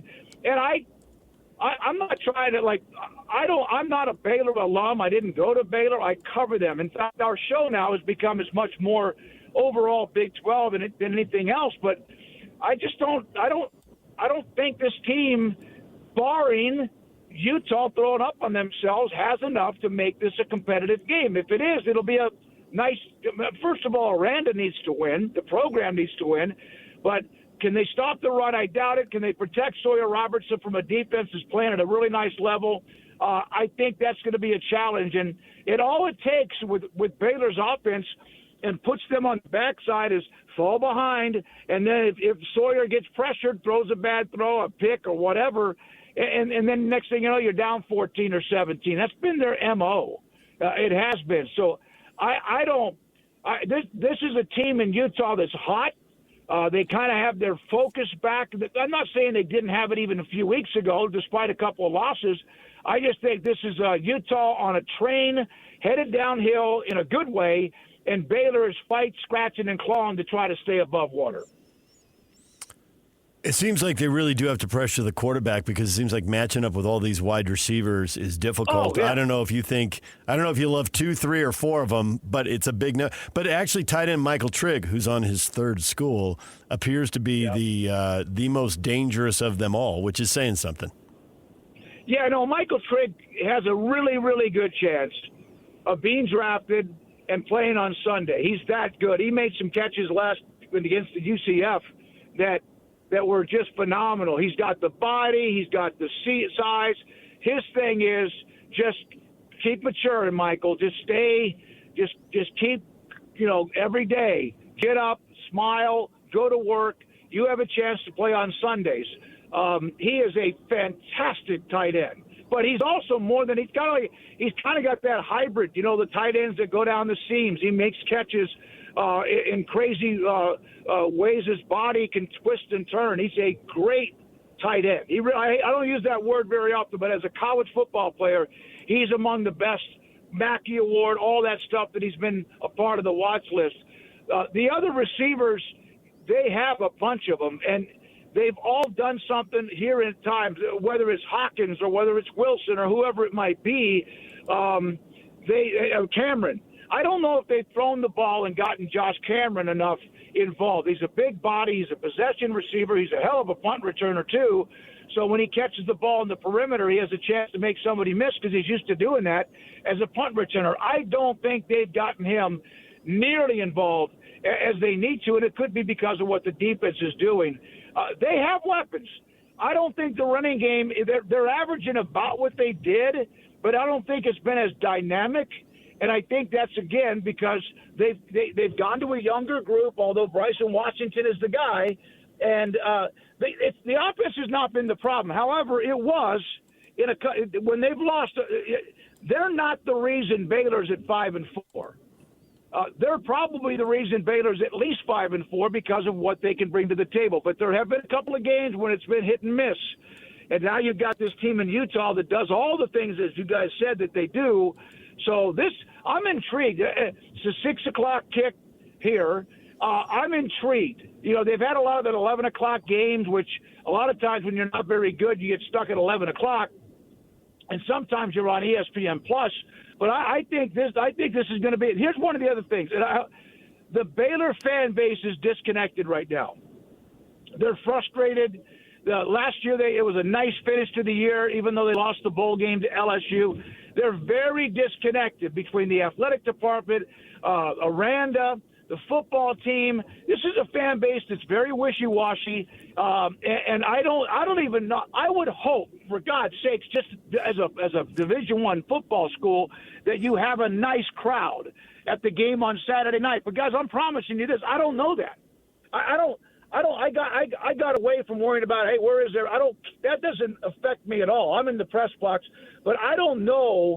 I think Utah might give them a chance to get the juices flowing a little bit when it comes to the fan base. I'm not sure they'll have 30,000 people there, and that's not because it's Utah. It's just because of the disconnect with the fan base. Everybody's bitching and moaning, excuse my language. Everybody's mad. They don't seem to be on the same page. Is it a blackout? Is it a whiteout? Is it what? Are they going to stripe it? They fight over things that are ridiculous rather than going to the game, getting loud, and getting focused on trying to help your football team win a game. Since you speak of doing a Big 12-centric show, I'm going to ask you a Big 12 question, and we've seen Texas Tech take off, and a lot of it, you got to acknowledge, it's been the money. And so you could say, well, they bought the best defense that they can get, blah, blah, blah. And you can go either way you want to go on this. But to me, if I wanted to pose it as a line of, okay, here's the standard financially, Big 12. It's not like Lubbock is a glamour spot or anything, but nevertheless, they got Cody Campbell. They went all in. They bought these guys, a lot of them this year, on just a one-year deal, and their defense is awesome, and they're probably going to win the conference and get in the playoff, and we'll see what they do. So with that in mind, has the standard been set now to where everybody in the conference, this is what it's going to take financially? And so the coaches can say, hey, if we don't do what they did, we're not going to get the results that they got. So in a sense, you could view it as a positive in terms of this is a standard. Are we willing to get in the ball game and play at that level or not? I agree. And one of the things, there's other teams that have spent a bucket load of money on their roster, but they're 4-4, 4-6, 5-4 right now. We have a ton of Texas Tech fans that watch our podcast, our afternoon podcast every day, and really early on they got kind of overly sensitive. I thought, they're excited about. Well, you bought your roster, okay. Well, that might have been going on in the SEC for 50 years. We don't know. Of course. But I tell you what, you can get the players in. You mentioned, why didn't Sawyer Robertson play right away last year? Well, that's because DeQuan Finn got a bunch of money to come in from Toledo, but that didn't work out. I mean, that didn't work out. You could tell pretty quickly. So you can get all the players, and you can get some guys that are fantastic. But you got to get the right guys, and you got to get the chemistry, and you got to get guys that are there. Yes, okay, no question, they're going to go to Tech or wherever because of the money. But they seem to have a great, and I know this word gets overused, especially if you're good or bad. They got a great culture. Everyone is there for a reason. Yes, they're getting paid. So is everybody else. But they didn't just go get 8 or 9 guys and overpay them. They got 8 or 9 guys that fit specific needs, and also all seem to be on the same page. Texas A&M, remember Jimbo Fisher had all those number 1 top-rated recruiting class, bunch of money back when NIL was starting to kick in. That team never amounted to anything. In fact, it blew up, and he's no longer there. So I think what Tech has done, I don't know if that's sustainable, but they have more than Cody Campbell. They've got like 5 or 6 billionaires that have kind of gone all in, along with whatever they do with their alumni base or whatever else. When you win, people spend money. When you win, people want to spend more money. And right now, they're in a really good place. I always thought that the Big 12, when Oklahoma and Texas left, even though Texas was hit and miss for a decade, I always thought that this opens the door. Who's going to step in and stay there? Not TCU 1 year, Baylor 1 year, whoever 1 year. Who's going to go in and open the door and stay there and become a resident of this is where we're at the top? Not just because there's a bunch of pretty good teams, but who's going to take it to the next level? There's no question. Utah, with what they did in the Pac-12, yes, last year was a disaster, but at least they have signs that they're kind of back to who they want to be personality-wise. BYU, hey, no question what they're doing at BYU. I thought it would be Kansas State, Iowa State, maybe TCU, Baylor, when it's Texas Tech and a couple of others. And I think Texas Tech is here to stay. I don't think this is a one-off.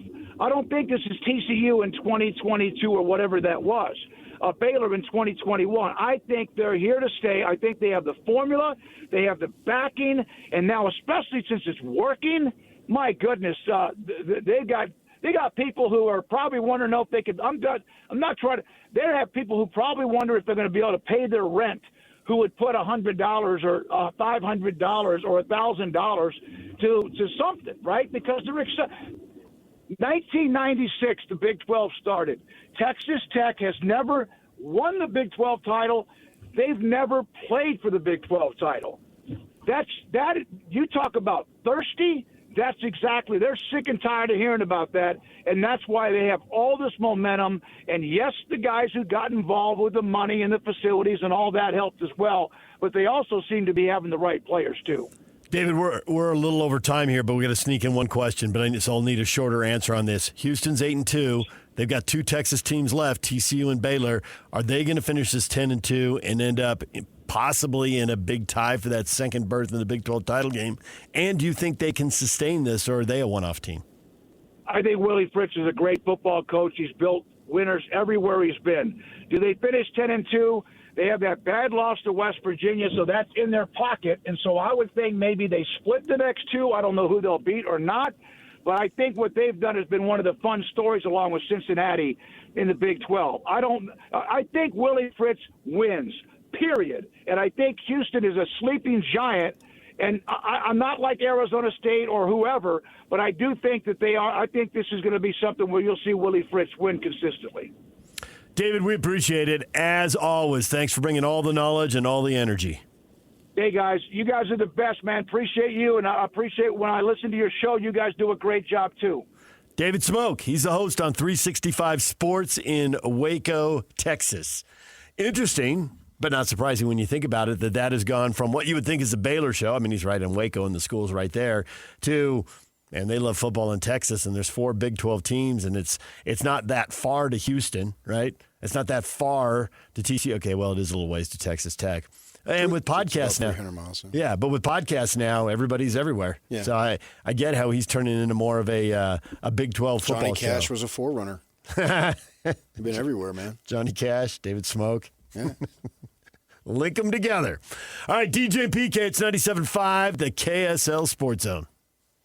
You've been listening to The Zone for decades. Yes! But now you can watch the guys break down your favorite teams. Some viewers may find the following video disturbing. Viewer discretion is advised. Catch the video stream of DJ and PK, Jake and Ben, Hanson Scotty, and JJ and Alex right now at KSLSports.com or by searching KSL Sports on YouTube. Utah's best sports radio is on air, online, and on the KSL Sports app. This is 97.5, the KSL Sports Zone. DJ and PK, the artist of the day, Kenny Chesney, brought to you by Live Nation for all the live concerts and events in 2025. Check out livenation.com. Thought you were going to sing there, but Yock took the music away. The boys of fall. Yeah, I've seen him about 15 times. I was talking to a coach here in town, and he says, yeah, I was at a Super Bowl party one year, and you know that guy who sings that Boys of Fall song? It's about playing high school football. He played high school football and blah, blah, blah. And yeah, I was talking to him. He seems like an okay guy. What's his name? Kenny Chesney? Yeah. I was talking to him. Oh, you Seems like talked an to okay him. guy. Yeah, he sings that one song, you know, The Boys of Fall. Shut up. Well, you got to give him credit. He didn't name drop. What's his name? Yeah. It's technically not name dropping. The inspiration was, I'm not going to lie, I'm a November 1st Christmas music guy, and I heard Kenny yesterday. I'm like, you know what? We're going to go with Kenny tomorrow. And, so we don't run in the same circles, although sometimes we do. Well, that seems like a song. Get Kenny to sing that. You got something there. We don't run in the same circles, although sometimes we do. Our lives interact together, but my life doesn't interact to the level that his does with a lot of different folk. That's the way it goes. Listen to David Smoak on the future of the Big 12. Does it feel like it's splitting into an upper and lower division, or is that just it's a snapshot because we haven't seen this league together very long? Well, I think that Texas Tech has set the standard. Right. And if you want to compete, this is what it's going to be. I mean, I know this is what they're talking about in Tempe. And so I've had conversation. That's why I got the idea. So you can bleep and moan about it all you want, as he said, or you can just say, this is what it's going to take. And don't be firing coaches if they go 5-4 and 6-3 in the league and think, well, they didn't do a good enough job. Well, they might have done a great job with what they have available. Right, exactly. They might have coached their guys up very well. Yeah. But their guys are all 2 inches shorter and 0.2 of a second slower. Yeah. And so Campbell has set the standard. And are you going to compete at that level? And it's the BYU thing. You don't have to be the highest bidder, and they love to tell you that they're not the highest bidder. And as he said, Texas Tech fans are getting sensitive about it. It's like every politician wants to tell you he was born in the barrio and had to work his way or her way through. And it's not true. A lot of you were born in affluence. Well, good for you. And Texas Tech right now has affluence. So good for them. And BYU right now has affluence. Good for them. You want to be able to compete the rest of you. This is what you're going to have to do. I also liked what he said about their other schools spending the money, and they haven't gotten the results. Texas Tech spent it the right way and coached up the right guys, but all these firings we're seeing around the Power Four, we're seeing a lot of programs that even if you don't know the budget, LSU spent money, Florida spent money, Penn State spent money, and jobs are open for a reason. Yeah, I don't know that UCLA spent money. They just made a mistake and Penn hired State, a guy too. they failed. They didn't win it all. Now the season has gotten away from them this year. I understand that. But they lost 3 in a row, and they're super impatient because of the checks they're writing. And we'll see whether making that move is the right decision or if they plunge themselves into some Nebraska-like tailspin that they struggle to get out of. Money doesn't buy happiness. I get it. But you got to be in the ballpark. You got to have the money to have happiness. If you're not in the ballpark, you're not going to be in the hunt for the best players. So if Utah and ASU and Iowa State, if you want to be at that level, pony up, boys. And then it's on the coaches to do what they're supposed to do. DJ PK, it's 97.5, the KSL Sports Zone. The question of the day is coming up. Mammoth tickets are coming up. We're giving away Mammoth tickets, too. Look at all this just craziness. Stick around. It's next right here on the Zone. It's time for the question of the day. Hot takes or toast? Chugging along. Little late. We usually do this at 7:30, but we had David Smoak on, and he has about 1 million opinions on college football, and he's in Waco, and Utah's playing Baylor, and it's the perfect time to have him on, and we love having him on. But now, you put this on hold. I have a lot to say about the Utah Jazz. That was PK about an hour ago. All right, we got a window here. Let's do it. What do you have to say about the Utah Jazz after they beat the punchless Indiana Pacers senseless? I want to see Ace Bailey get 25 a game, and I'm talking about minutes, and as a starting point. And I don't care if it disrupts what Will Hardy wants. I don't care if he misses an assignment. I think it's what Will Hardy wants. Well, yeah, it's what he wants. I get that. But if Ace Bailey fails to rotate a time or two, or he makes repeated mistakes, I don't care anymore. No, don't send him to the F&G League. I don't think that's the way this is trending. How many points did Cody Williams score in the G League, and what has it done to advance his game? How many points did Taylor Hendricks score in the G League, and what has it done to advance his game? Nothing. Yeah, I don't think Ace Bailey's G League bound. I don't think you have to worry about that. Oh, well, I don't want to worry about it. I don't want him sitting the bench. I want him 25 from here on out. And I don't care if he screws up. Let him play through his mistakes. Oh, well, you have to worry about the locker room. Bleep the locker room. I believe they're already at that point. Ace Bailey, well, they just started him. This is only his second game. Yep. So but I don't think it's going the other way now. I think it was. So then they've come to the same conclusion I have. I believe that to be true. I would be, and I don't know that. Nobody's told me anything, but I would be surprised if I didn't see him in the starting lineup. You're on the inside when it comes to the Jazz, not me. No. I'm literally on the outside. So I want this kid in there playing. He makes mistakes. BFD, big fetching deal. Let him play through it. I think there are other guys who've had their rookie year, or in some cases maybe their rookie year and their second year, and they started out, and there have been performances where they have made mistakes, and they have gone to the bench, sometimes for longer, some guys for shorter periods, some guys for longer periods, and Ace has got this upside, and judging from what Will says, and you can't say everything, but I think Will generally says about as much as can be said. I think he's upbeat. I think he's upbeat on the way Ace is taking in the new information and learning stuff and figuring it out. And he knows there's a lot to learn and a lot to figure out. But the minutes have been ticking up. We were talking about this with David Locke. The minutes have been ticking up more quickly than Locke was talking about when he was on. And they had that terrible performance where it didn't look like anybody in the starting lineup was ready to go in Minnesota. And I think everything you just said was Will and the coaching staff looking at each other on the weekend because they play Saturday and Sunday like, why not? Why not? That was horrific. The rest of us can turn the channel. Having to sit there and watch that on Friday, hey, the second and third year guys, we've been trying to warm them up here for a year or two. Here's a guy who's a camp and a summer league and 10 games in, and he seems to be progressing. And let's give it a shot. How could it go worse?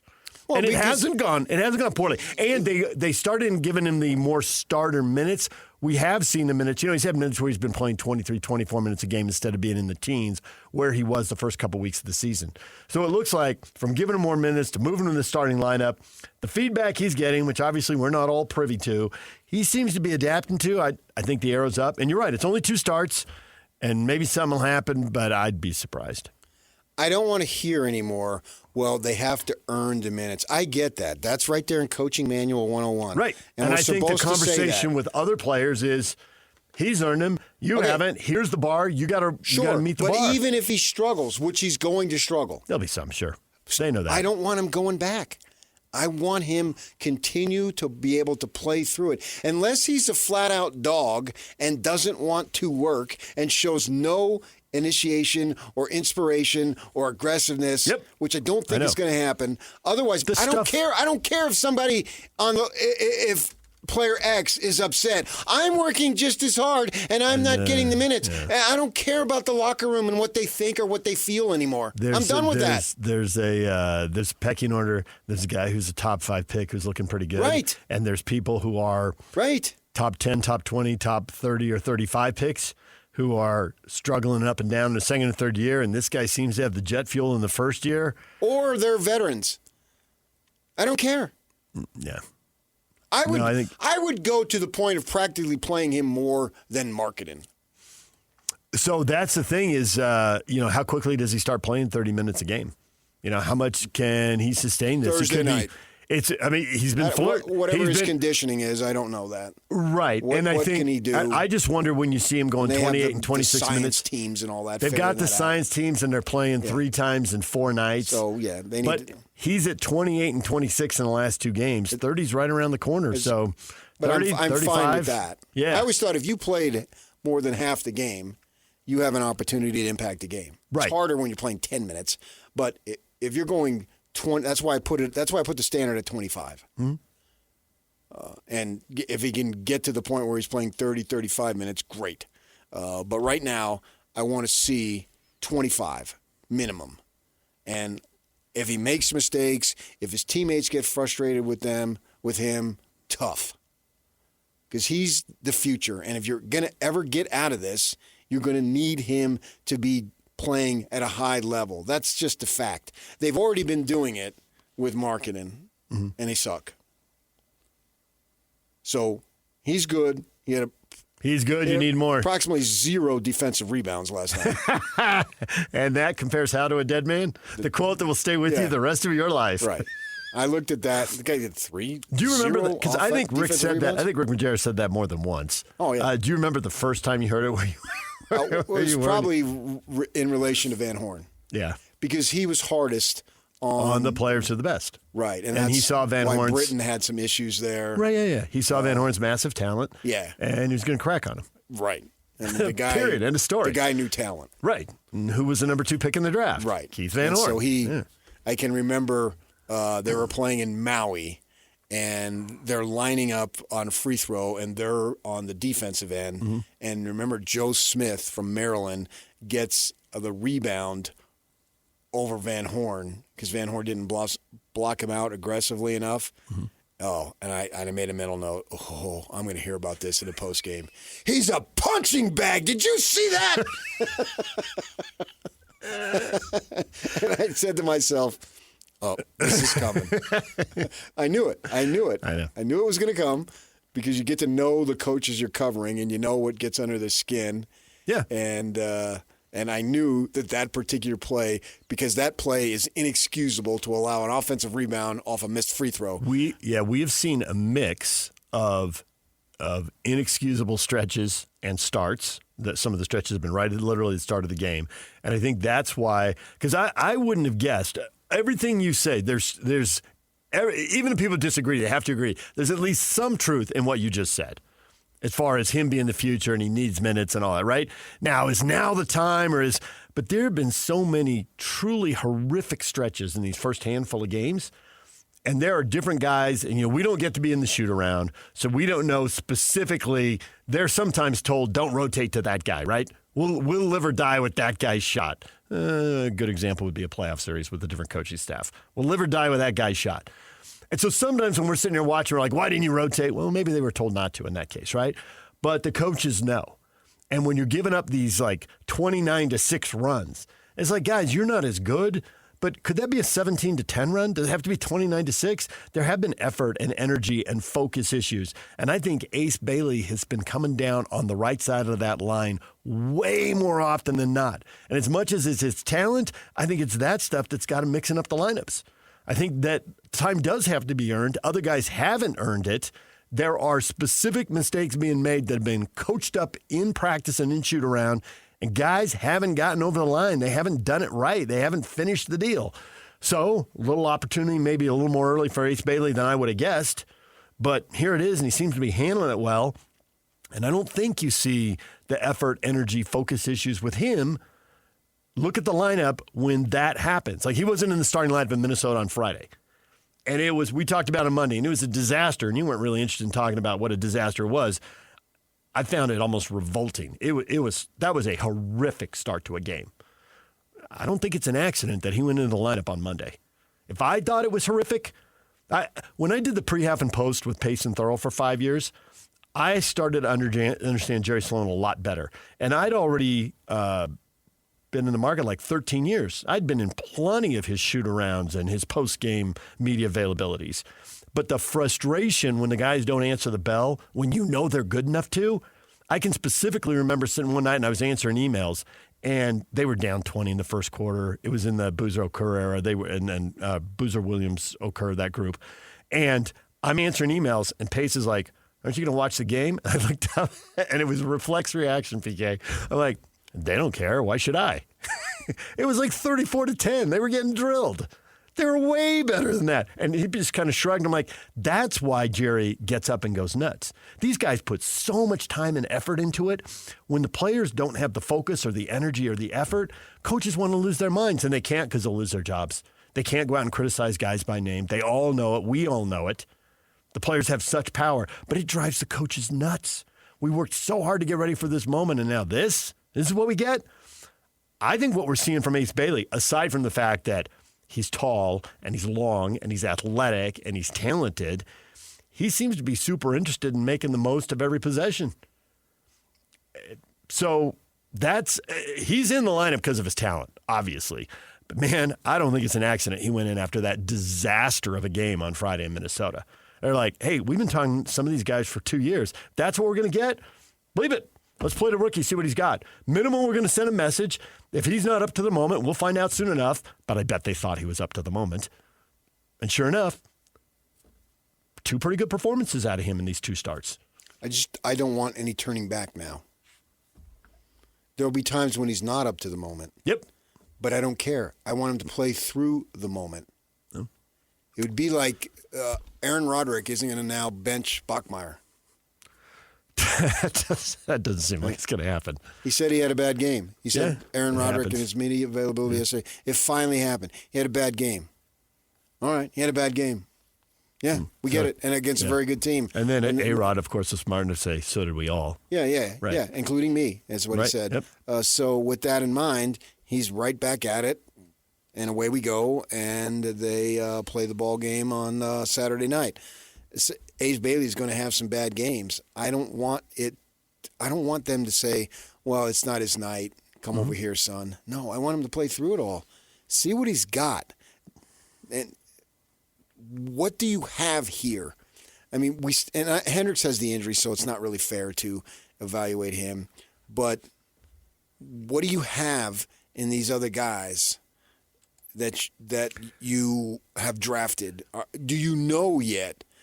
I want, by the time we've got to April, I want them to think, yes, Ace Bailey, obviously I hope it works out, but I want them to think, okay, he's this player, he's that type of player. We'll see. We have a nice evaluation. Now, it's not complete. It's not like the book is closed because it will go into his second year, but the expectation will be set.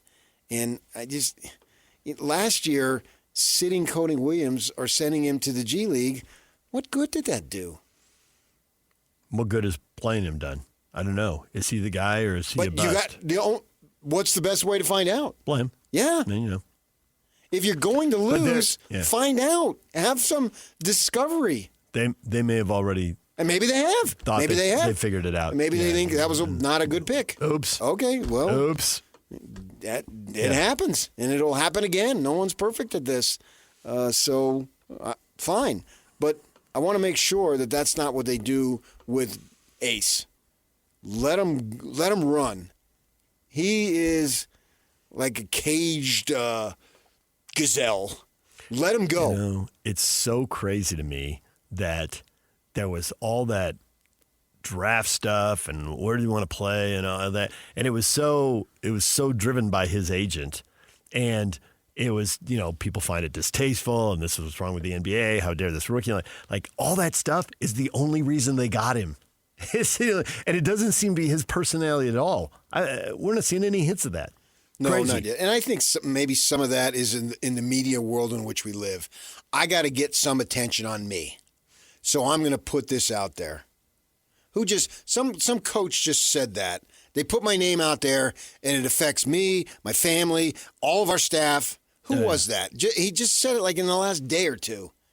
And my name is associated with this. They just put my name out there like it's for real, and then away you go. And then I saw something with our guy, Donnie Osmond, yesterday, where he said, there's a bunch of stuff out there. If it doesn't come from my verified account, don't believe it. And he has to go on. This man is like 66, 67 years old. He's been an entertainer for literally 60 years, and he's got to put out stuff at this point in his life that, don't believe this stuff. It's not true. If it doesn't come from me, don't believe it. But I wonder how much that, oh, man, I got the story. Ace Bailey's guy, man. Blah, blah, blah, blah, blah, blah, blah. Well, it turns out in the end it wasn't true, because here he is, and he's balling. And he seems to have a smile on his face most of the time. All the time. His energy, upbeat. Yeah. So I wonder how much of that was just fabrication in the media world, which is why the public has about zero trust in media today. Why did those two teams pass on him then, when it seemed like he was guaranteed to be the third pick? Because maybe they bought into it. I don't know. It doesn't mean it's true.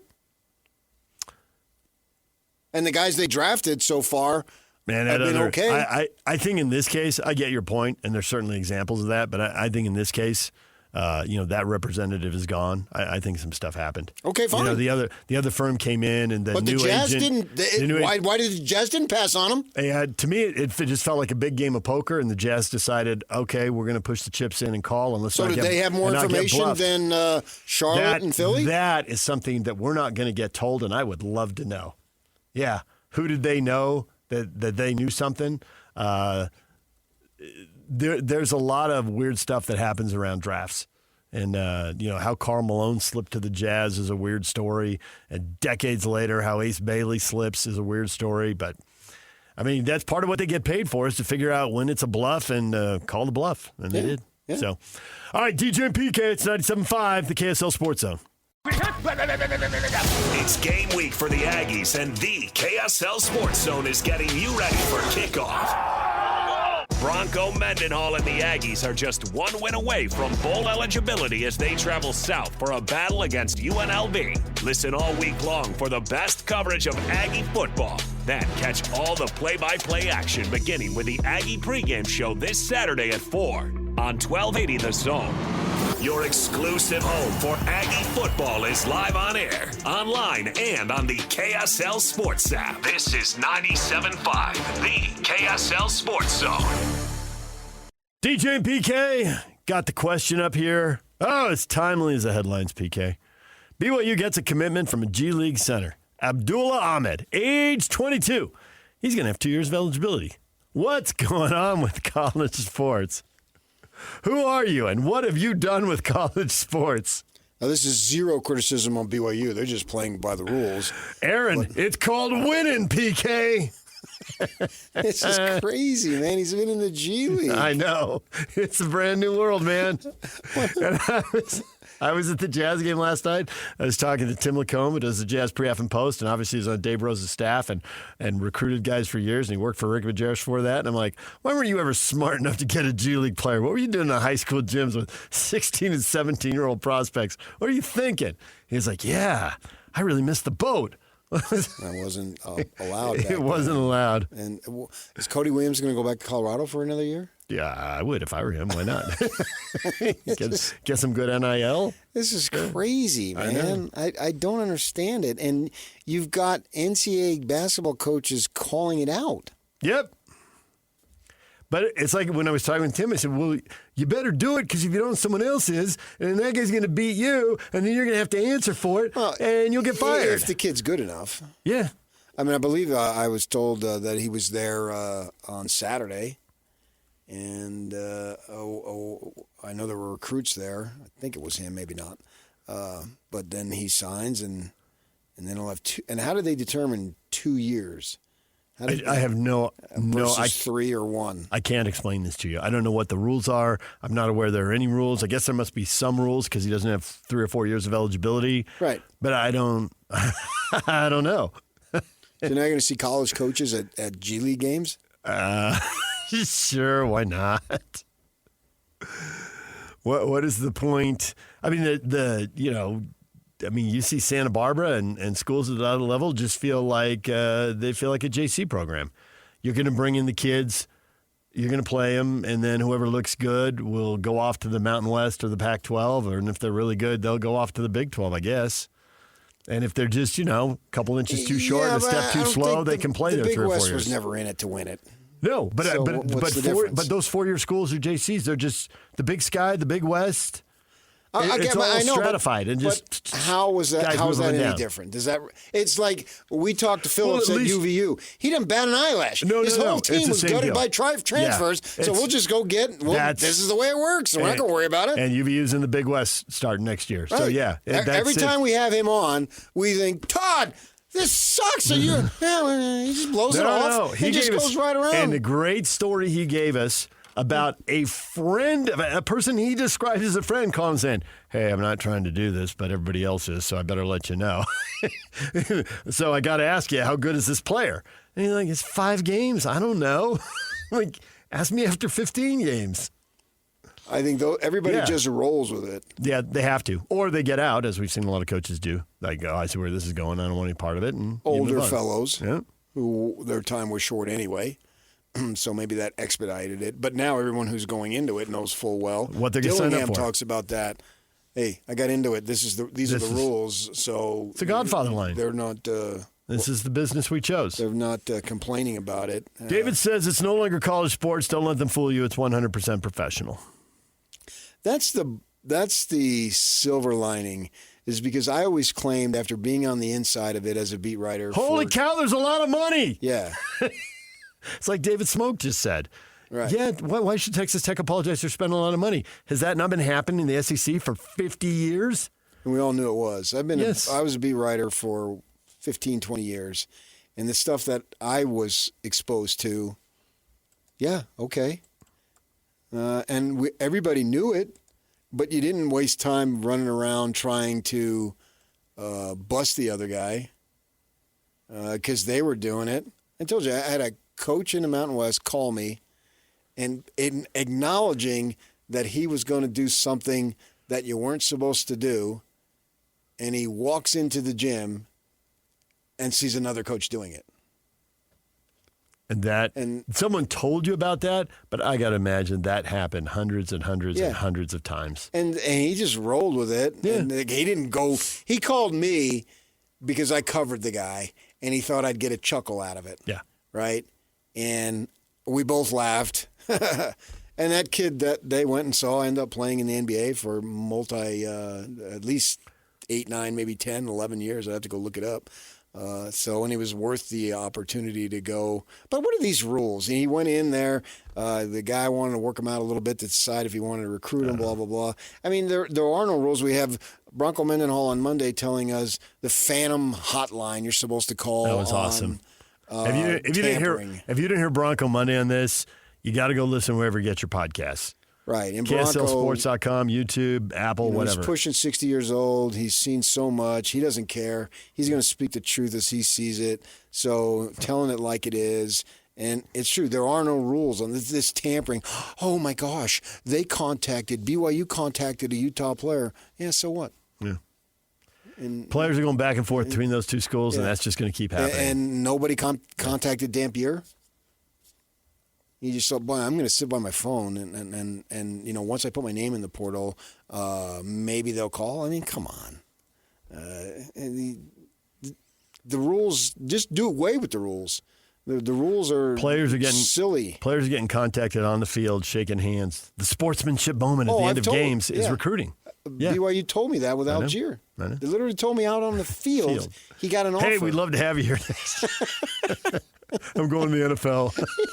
Yeah, he said, well, thanks, but I'm actually going to put my name in the draft. Oh, all right, well, good luck. Next. What about him? I talked to him. He's going to the NFL. Yeah, I mean, he's an NFL back. Obviously. Oh, yeah, multiple years. Yeah. And so away he went. And, but this is the good thing is now it's all out in the open more. Not all, but the most of it. And I was talking with somebody yesterday. I said, no matter what rule they put in, they're going to either just blatantly ignore it or find loopholes within the rule. 100%. No sooner is the rule written than the search for the loophole begins. Yeah. And why is it? The pressure to win is enormous. Is so great to where a guy like James Franklin gets fired, and he was in the playoff last year, and he's fired in October. 3-game I don't even know streak. if you're even into the point of halfway through the season. He didn't, yeah. Did you get half a season? And he had a 3-game losing streak. Oh, my gosh. That's it. But they invested the big money, and they want to win, and they want to win now. And if they're not, now we'll see if that pays off over time or if slow and steady wins the race. Yeah, get the right person, and then start getting the money. So, some people have it. It may take a while for other people to find the people who will write the checks. Maybe you have to wait for your grad to make the money. Maybe we'll look back at that over time after 20 years of this. In terms of what? Well, that there's somebody right now who's willing to write a check for School X, but they can't because their company hasn't hit it big. But their company hits it big. In 7 years, 8 years, they got the money, and then they write the check. To your point, that's what they talk about with like UCF. UCF has they're relatively young in terms of their school, and they have 70,000 students. Somebody's going to hit it big. Give them 2 or 3 decades, and suddenly UCF should be having some donors. Someone's going to start some company and crush it. Everybody who's employed now will not be employed in that school in 2 or 3 decades. So, the pressure is on. And that's now. why, what's his face? The Nebraska guy went back to UCF. Scott Frost. Scott Frost. I was thinking of Foster, and I knew that wasn't it. He's out there saying that these rules and the way it is, I don't like the way it is. Well, you don't hear McGuire saying I don't like the way it is. Down there in Lubbock, he loves the way it is. But Kyle's had multiple chances, and he's very careful not to say that, to just say, well, this is the way it is. Well, he's never going to complain. Right. This is the way it is. He refuses to complain because he, rightly so to a lot of people, views complaining as excuse making. And once you start going down the road of excuse making, you're not problem solving. Yeah, and you need problem solve. Then you're putting out the message when he's the top dog in the program, so he doesn't want to put out the message. Hey, we got an excuse why we're not winning. So it's not really our fault. So don't worry about it.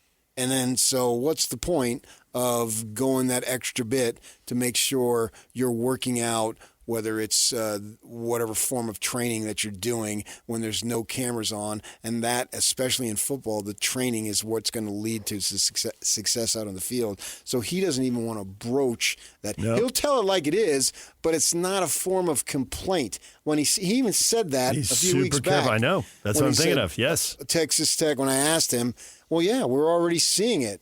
And I'm not complaining. Congratulations to them. Yep. That's why I think Tech doing what it's doing could raise the bar for other people. Sets the standard. And so coaches can go into and they're aligned, I believe, with the AD because the ADs already know it. I already told you that somebody not this past summer, the summer before, told me that we lost a Punch and Judy infielder to an SEC team, and where he knew he wasn't going to start, but he was going to get double his money to play as an insurance to injury. And here he was starting for our team. This guy laid it out for me. Gave me the kid's name, gave me this. Obviously, I knew the school he was at and the school where he was going. He just said, and he wasn't complaining either. He's just saying, this is what it costs. This is what it is. This is what it costs to win at that level. And he didn't talk about a premier football player. He was making a point. This was a middle infield decent. He called Punch and Judy hitter, which is not banging the ball over the fence. No. It's not Cal Raleigh here. And, and he's slapping a nice it player. to the opposite field. And he's playing, and he's going to go to another school and provide them with depth. And he's going to get double his money in the SEC. And that is exactly what Bronco was talking about, though. As people move up and down, yeah, you get the money, but you're trading in the playing time in all probability. It could be, yeah. Right. But you got the money. The coaches have charted this. And if you're not going to the big, you're not going to play in the minor leagues to get drafted, then why not? You got to get the money now because you're not going to get it later. Right. And that's why. But the coaches have got to, depending on where you are, you got to come up with your best pitch. And that's why Bronco now twice has brought up, Miles Davis is getting more carries at Utah State than he got at BYU. So now he's got more film to show NFL people because that's the best case for Bronco to make. Right. If that's what you have to your advantage, sell it. Yes, exactly. All right, DJ and PK, it's 97.5, the KSL Sports Zone. Coming up at 9:30, more on this topic. We got an agent trained, practicing right in the middle of it all. Carter Chow, NFLPA certified contract advisor for Red Envelope Sports, will join us. We'll talk about some of these changes and how he's seeing things change. Carter Chow, that name sounds familiar, PK. Yeah, well, it does. Obviously, he's Norm's son, and he played ball here and all that stuff. He's coming up at 9:30. DJ and PK, it's 97.5, the KSL Sports Zone. It's game week for the Utes, and the KSL Sports Zone is getting you ready for kickoff. After a much-needed week off, Kyle Whittingham and the Utes get set for the final 3 games of the season, starting with a trip to Waco for a battle against Baylor. Listen all week long for the best coverage of Utah football. Then catch college football Saturday game day at 10 a.m. with the postgame show immediately following the game on KSLSports.com. Let's go then. Let's go, baby. Your home for the best coverage of Utah football is live on air, online, and on the KSL Sports app. This is 97.5, the KSL Sports Zone.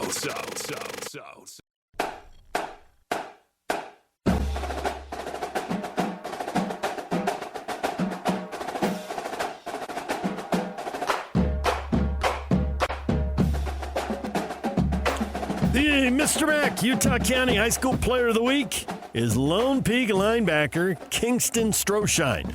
Stroshine had 11 tackles, 3 for loss, and a sack in the night's 41-38 overtime win over Davis High School. Doman's KSL Sports coverage of the UHSAA state semifinals at Rice-Eccles Stadium. Catch the action Thursday and Friday beginning at 10 a.m. each day on KSLSports.com, the KSL Sports app, or right here on the KSL Sports Zone. The Utah County Player of the Week Award is proudly presented by Mr. Mac. No one buys, no one sells, no one cares the way they do. Absolutely no one. No, I mean literally no one. Zero. No one. It's like no other. Go look it up. It's a fact. Epic quarterfinal game right there. 41-38. Must have been awesome. Oh, yeah. I was glad I was there. You weren't there. You were with your Corner Canyon Chargers, delivering another walloping. Strolling into the semifinals. Delivering another walloping. I did take in the first half. Yeah.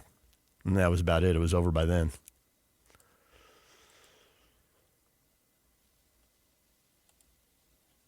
We have multiple questions up on our Facebook page this morning.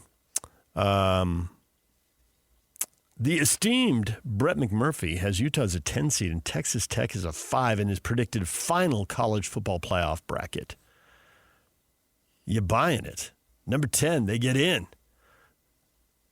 I think a lot of people would buy the Utes. They obviously have to win out for that to happen. So that's the easy part of it. So I guess the question then is, are you buying Oklahoma and Texas will lose down the stretch and a spot will open up? BYU will lose down the stretch and a spot will open up? They need 3 teams, right? They need 3 teams to lose to get from 13 to 10. I just picked the 3 that are right in front of them. Maybe Notre Dame loses to Pitt. Maybe somebody from Oregon down the stretch, USC or Washington gets them. How far will they fall? Yeah, I can see I'm an not opportunity. convinced Oregon would fall out with the second loss. It might be your classic. It depends what it looks like. Which I think it should.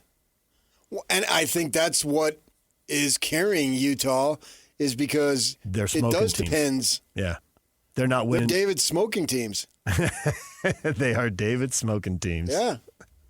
Right. We had David Smoak on earlier this morning, bringing all the enthusiasm, all the energy. He don't blow no smoke.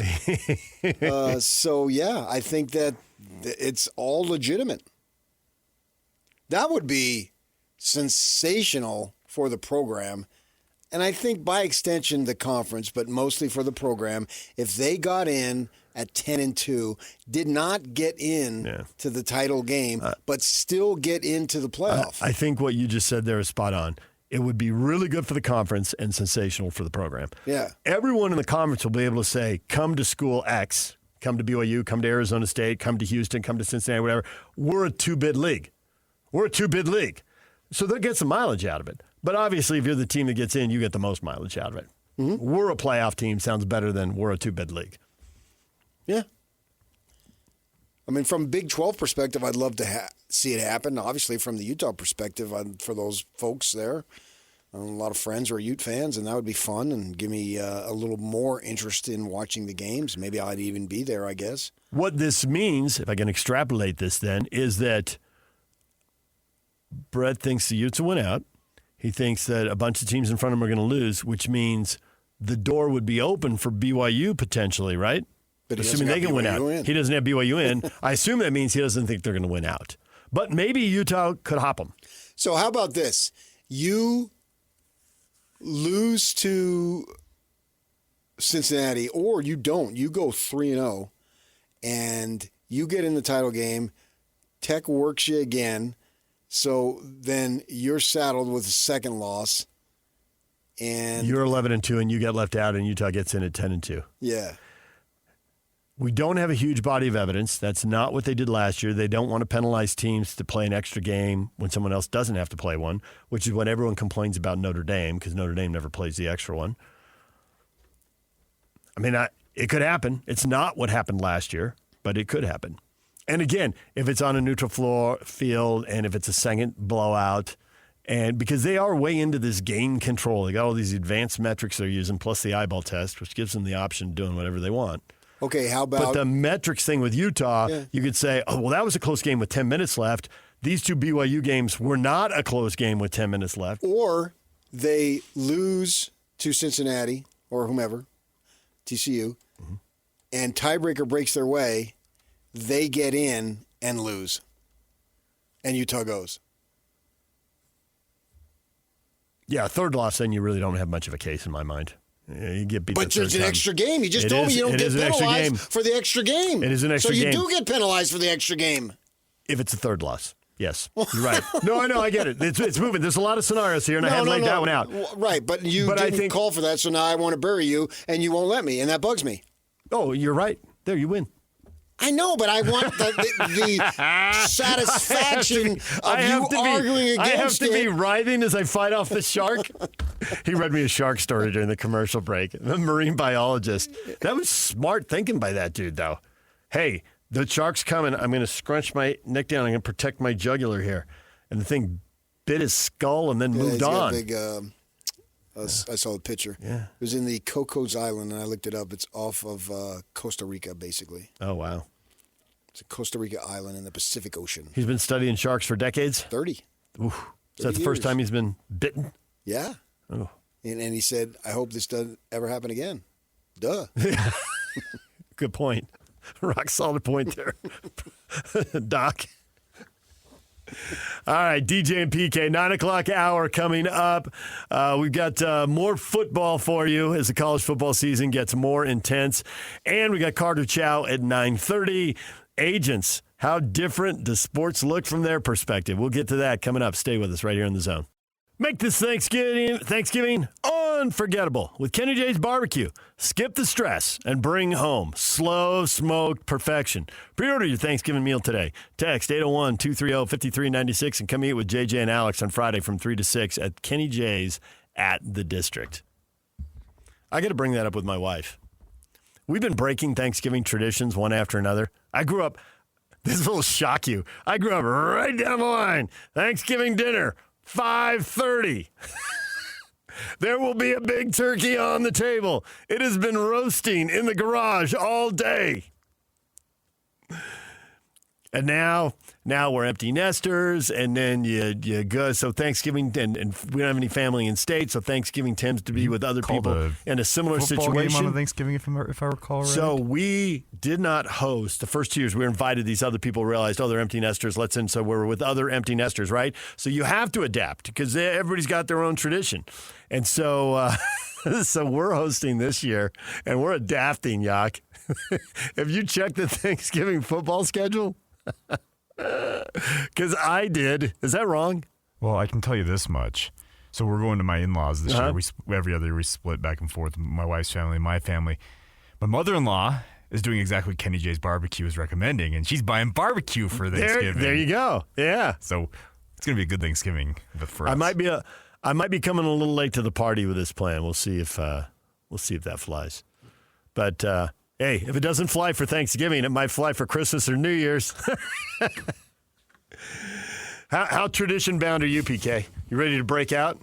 Our Thanksgiving traditions, as we've empty nested, have been upended a little bit, and then that's fine. So eat at a different time, eat slightly, whatever. Fine, I'll just roll with it. And this year we're hosting. I was just saying that Kenny J's Barbecue.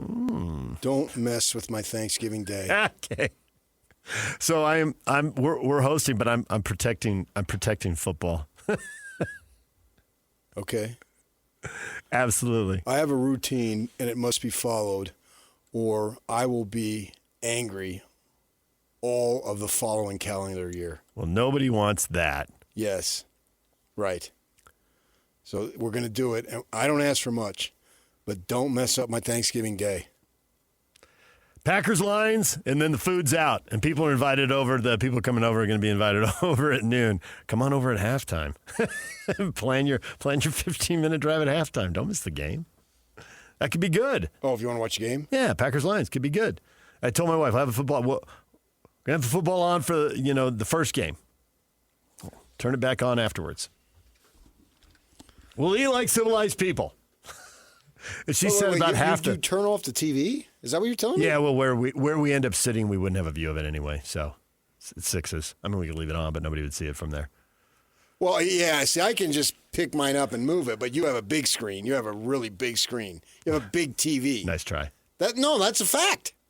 That is a fact. That's a fact. I got a big TV. That was in.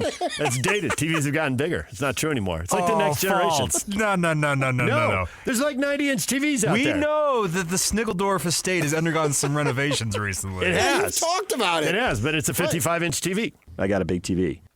As opposed to a small phone, you edit it out. Do you want to watch on a small phone or a big TV? There is nothing else to edit out. That's a lie. I got a big TV. Do you want to watch on a small phone or a big TV? I got a big TV. I don't want to watch a small phone. Well, sure, in your life, that's your options. Mine is a 12-inch black and white. That is watch not on my phone true. Or my 12-inch black and white. I wouldn't be surprised I haven't seen all of your televisions, but well, you got a lot of TVs. All of your televisions. I mean, that's personal. But some things you don't talk about, even with guys in the locker room. I saw some of the Rose Bowl, and that's not what we're talking about. Watching video on my phone. I do it. Why? It's small. It's a convenient thing when you're not around the TV. Right. But I don't watch video on my phone when I'm at home. Exactly. I turn on the TV. I got a big TV. Well, just because you don't want to watch it on the phone doesn't mean you automatically have a big TV. It doesn't. I'm not watching it on a 30-inch TV. I'm watching it on a 50-inch TV. You managed to tell us you bragged about the size of your television. You did. Now back to barbecue. I got a big TV. Jeez. Big TV's Good full for of you, fun. big guy. Now people are going to come don't on. forget, Now people come well on like, paid. Oh, yeah, compensated at the yin-yang, yeah. I think he was compensating for something. What? Completely compensated. You got a big TV. I don't recognize that voice. Who was Bowler that? Jack. Oh, Some guy we Bowler. used to have on a regular Yeah, he basis. used to come on the show. I remember him now. You got a big TV. I've never bragged about the size of my television in my life. Not yet. I was actually I was appalled and disgusted. I was actually texting with him. I wonder if he'd come on again or not. I don't know. Did you ask him? I'll ask him again. I just hate being told no. Oh, I didn't know he told you no. That's why he's not on. Okay, I didn't know that. We never uninvited him, and then all of a sudden he was busy. I did not know any of that. Now, you're giving me new information. Yeah. You gotta get Bowler on. I gotta have Macy's Day Parade. Yeah, I don't. I have to. Okay. I have to. I know. I get it's your childhood, and his jersey is down the street. Did you go to it in person when you were a kid? I was in it. You were in it.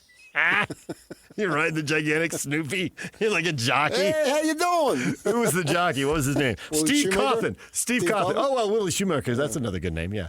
No, I was thinking the guy who won the Triple Crown, Steve Coffin, yeah. But Willie Shoemaker, he's a Hall of Famer. He's a legend. I think I know 3 jockeys. Lafitte Pinkai. I don't know if I know any more. Lafitte Pinkai, sure. He was really good. Yeah. I know a ton who raced at, I know him personally, too, at Turf Paradise. I spent a lot of time at Turf Paradise growing up. My mother watched the Macy's Day Parade. And I think of my mother. Yeah. My dad would get him to watch the parades, but I don't get up and watch the parades. She loved the Macy's Day Parade. Thanksgiving in Jersey, they play high school football. I'm unfamiliar with this tradition. Yeah. And so... is it playoff games, or it's the end of the regular season? End of the regular season, I believe, if I remember. And so we would go... My sister was on the high school twirling team, right? She went to Morris Catholic. Mm-hmm. And so we would go there. Well, then she went on. She's several years older than me. And so then when she moved on, and then we went to the town that I lived in, Parsippany. We went to their high school games. Yeah. And it was... So watch the parade, then go to the high school game, then come home and eat. Usually went to my Uncle Sonny's. Okay, go to Uncle Sonny's and eat. Yeah. And he was actually Elmer III, or no, Elmer II. My grandfather was Elmer, Uncle Sonny, who spent 5 days at sea. And won't talk about it, or didn't talk about it. Right, he's deceased. He died at 99. I got freaking genes that just last forever on that side of the family. If you're looking to book a tea time for 2050, PK's looking for playing partners. Yeah. Multiple aunts and uncles well into their 90s. Yeah. So my grandfather was Elmer. My Uncle Sonny was Elmer Jr., and his first son was Elmer III, he's still living, and he goes by Buddy. So nobody actually ever went by Elmer. Everybody found a nickname. Elmer or a nickname? Give me a nickname. And my Uncle Sonny knew Hubie Brown because they went to the same parish together. Nice. Yeah. NBA connections, NFL connections to Charlie Casserly. Yeah. We didn't know anybody. We weren't connected to anyone. No, and they lived in West Orange. He lived literally in West Orange his entire life. That's not true. My dad knew Sonny Lubick's offensive coordinator. Sonny Lubick's offensive I forget coordinator? the guy's name now. That's as good as we can do right there. Yeah. Sonny Lubick was one of my favorite coaches in the WAC Mountain West. He had a coach with him who taught high school in San Diego, was a high school coach. So that's how Dad knew him. But then the guy went off on the college path. And he never big-time anybody. He used to talk to me during CSU home games when I'd go cover them. And he had nationally ranked teams. Yeah. Yeah, didn't big time anybody. No. No, and he took all the best players out of San Diego. Super great dude. Yeah. And CSU's never really matched what he did. They haven't been able to get back. The job is open now. Scotty was just talking about, who was it? He was telling me there was an ex-NFL player who wanted it. The Steelers quarterback went to Michigan. What? Wants the Colorado State job with no coaching experience. With no coaching experience? Nope. Slash Cordell Stewart, Colorado, wrong quarterback. Okay. Michigan, I thought that throw at Michigan, he made the Hail Mary pass, but he played for Colorado. But he threw a Hail Mary and won a game at Michigan, famous throw. Well, down the street a little bit. Yeah. Fort Collins Right. to Yeah. So Boulder. maybe he thinks there's some kind of tie or wants the CSU job. It's like they built the new stadium. They're in the Pac-12. Their budgets are not the best, stadium. but they're at the higher end of the Mountain West. Yeah, that's why they're the they're making problem the move. is that community's too smart. And they're just not into football. No. Well, they're not. And the other thing is, I don't think those people are from there. They come from somewhere else, and they've got. If they're into football, they got loyalties from somewhere else. Because they're all coming. What's the computer company they'll work for? Hewlett-Packard. Hewlett-Packard, yeah. It's right off I-25. But they're hiring nationally. So somebody who moves in from California is still going to root for USC, UCLA, Cal, or Stanford. They're not going to root for CSU.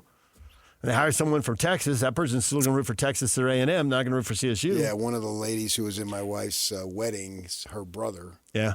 From Phoenix. I'll bet there's a little Sunbelt demographic going on there that makes it a little tougher. Beautiful place, Fort Collins. Yeah. But what percentage of Phoenix roots for Arizona State, and what percentage? Because they always talk about all the Big Ten alumni there. You got to put in sports fans, not just. Yeah, right. I think it's probably in the minority, but there's plenty of them. If you win, they will come out. They've sold out every game this year. Why? Because they're winning. Dude's got a little winning thing going on. So there's enough there. Now, whether they have the money to go and compete and at the level that they need, that remains to be seen. Because that's still, he is not making inroads on the local kids yet. They're still leaving. Yeah. Is that as important as it was, though? The transfer portal becoming more important? That doesn't mean it's not as it's not still important. Yeah. You want the best players. Yeah. I mean, BYU has a lot of local players on the defensive side of the ball. They have some on the offensive side. You can go to but Oshkosh as long as you got the best players. You got good players. Yeah. Who cares? But you would think, and you always talk to these coaches. Bronco, we're going to recruit Utah. Mm-hmm. We want to hit Utah hard. Yeah, that helps attendance and interest. Look at, we're always jacked when one of our local guys goes to the NFL. Absolutely. I think for the fan base, they want to know the players and they want to know the stories, and the transfer portal has been really hard, and the way they've clamped down on the media and the fact that the media has shrunk hasn't helped either. And all those things have combined to limit, and so they don't really know. Hey, if you're winning big, that doesn't matter. I think if you're winning, it starts to matter. 7-5, 8-4, you're still winning. But they don't know the stories. It's not. I mean, if you're Texas Tech, you're 11-1. People are going to be on fire, whether they know the guys or not.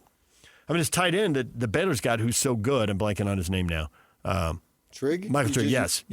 And we were talking with David Smoak about him. Like, oh, yeah, NFL guy. I mean, he leads them in. He's a tight end, but he's averaging 15 yards a catch. Mm-hmm. And he leads the team in catches. He leads the team in yards per catch.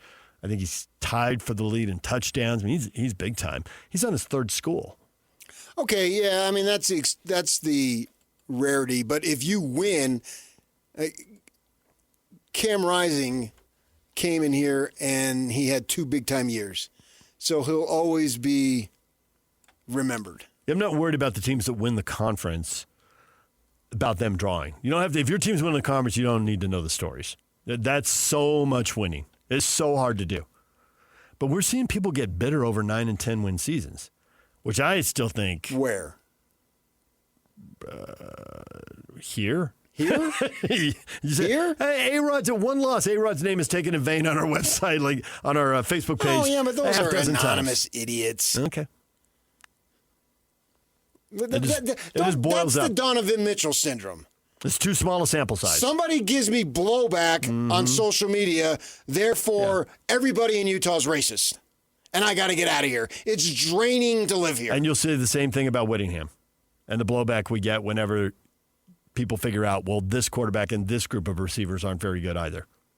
Well, yeah, but this is his formula, and it wins 9 or 10 games almost every year. They're criticizing the formula. Yeah. But, I mean, this is what the advent of social media has brought upon us. I get that. And so that's never going to change. It's only going to get worse unless we do away with social media, but there's no turning back. Everybody now has an opinion and can voice it. Right, and can be and you can also do it anonymously. Anonymously with no blowback and no ownership. Anybody sends me an email criticizing me and signs their name, I email back. So you only have to send out 2 or 3 emails a year then probably. That's exactly. I'm not overwhelmed by any stretch. Yeah. But I've had guys who put their name on it. Hey, you criticized Utah, blah blah blah, and I respond. I say, you're my guy. You put your name on it, and I will read it, and I will think about what you said. Right. But if you don't do that, and it's just, you're at Utah fan, whatever. Like Locke had, I saw this morning when I was, I usually wake up early and go through what I may have missed, what have you. And so Locke gets this tweet from a guy named Brendan Kornberg. I miss the days when teams actually played defense.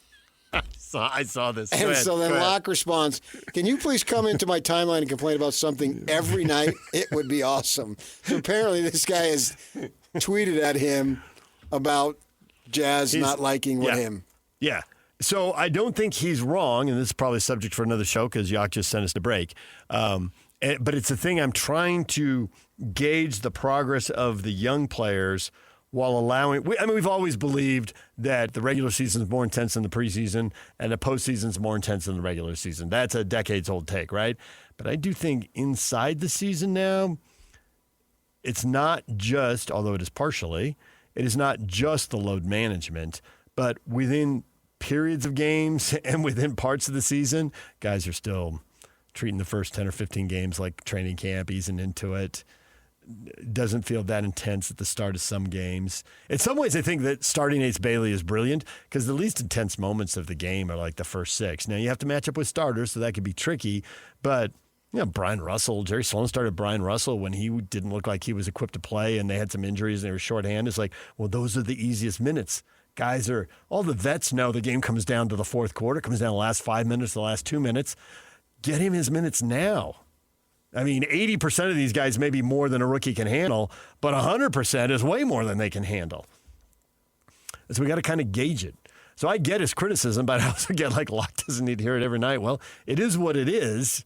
David Locke's not changing it. They're going to play how they play. Yeah, well, for the Jazz, there's so few moments to celebrate, celebrate. Yeah. All right, when we come back, Carter Chow, NFLPA certified contract advisor for Red Envelope Sports, joins us next. Stay with us. Hey, bro. You hear us every day with our crazy opinions. Hey, what are you doing? Well, now it's time to hear from you. Hey, great show. Download the KSL Sports app and fire off your thoughts with the call-in tab on the bottom of your screen. Your show is fantastic. It's the one that captivates me the most. You can tell PK to stop singing. G-Bang! Let Jake and Ben know what you really think of the Jazz. Woo! Tell Hans and Scotty about your favorite barbecue spot or what color of tie JJ should be wearing on TV. The best entries will be played on the air. Download the KSL Sports app now and hit the call-in button to let your voice be heard. I think you guys do an incredible job. This is 97.5, the KSL Sports Zone. DJ and PK brought to you in part by Trajan Wealth. Call Trajan Wealth today, your local, trusted financial fiduciary. Call them at 801-210-6800 or visit their website at TrajanWealth.com.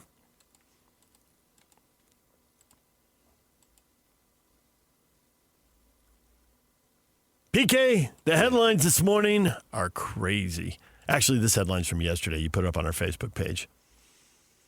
BYU gets a commitment from a G League center, Abdullah Ahmed, age 22. He'll have 22 years, he'll have 2 years of eligibility at the age of 22. What's going on with college sports? You remember when the first foreign guys came over and had to vet whether they played for a pro league or whether they got it? We are way past that now. Remember when you had to declare for the draft? And if you did, just declaring for the draft, signing with an agent. And now, you played in the G League. You got paid by a pro team. No big deal. You can play some college sports. You're eligible. It's crazy, man. What are the rules? Why does he only have 2 years of eligibility? Did he play 2 years before he went to the G League? Is that where he burned 2 years? I don't know. This is awesome. Yeah, I don't know. I don't know what to say on it. It's crazy, but if he can play, you better get him, because if you don't, someone else will get him, and then he might beat you. And you'll have to answer for that. Keda's a senior, and he's their only true, right now, 5. So to answer the eligibility deal, they're treating this much like they do with the European players. Because remember, Boskovic came over last year for BYU. He was ruled to be a junior after playing 2 years in a professional league overseas. So the same type of deal. They're treating these like European guys, where however many years you spend in the G League, essentially you have that much time left in college. But the G League is viewed as a professional league. It's like minor league 2 years baseball. of G League. He did play 2 years of G League. Diego Demon played for Real Madrid, which is a professional team over there as well. Yeah. So I know, but we don't know about that. That's way over there. That's just so far over there. Who knows what's going on over there? But the G League. So 2 years of G League equals played. 2 years. I know. That's the guy who the G League worked out for. But yeah, he needed it. Yeah, it moved him forward. As you point out, like Diego Demon played for Real Madrid. How does he get eligibility as a freshman versus a junior? So it's weird. Yeah, this guy. We view the G League. You're pro. College is over. Yes. They're cut and dried things in life that I don't have to think about. Yeah, and now I got to think about it. I don't know how the leagues over there. We'll get Pace Mannion on. He knows how the leagues work on over there because he's been over there. Pace and Thurl can explain that to us. Yeah, those guys played over there. We haven't. Yeah. All right, DJ and PK, we are joined now by an agent. Maybe he can explain this to us. Carter Chow, NFLPA Certified Contract Advisor for Red Envelope Sports. Carter, good morning. Good morning, guys. Appreciate you having me on. Well, thanks for coming on. We were just mulling over the story that BYU has signed a basketball player, and I know you're a football guy, but it just goes to how times are changing very quickly. They've signed a basketball player who's played in the G League for 2 years. And because he's played there for 2 years, he's going to come to BYU as a junior. I guess we're all just getting used to new rules, Carter. Well, how about this one, guys? I'm working with an international player. He's a basketball player from New Zealand, played in one of the professional leagues there. He went through the international player program. The NFL has a program that they sponsor. They bring a number of international players to IMG. They prepare them for the draft. They go through the draft process. This player has been in an NFL minicamp. He was not signed, but he was in rookie camp with the Chargers last year and didn't sign with the NFL team. And now he is full NCAA eligibility, and he's actually coming next week on a couple of official visits.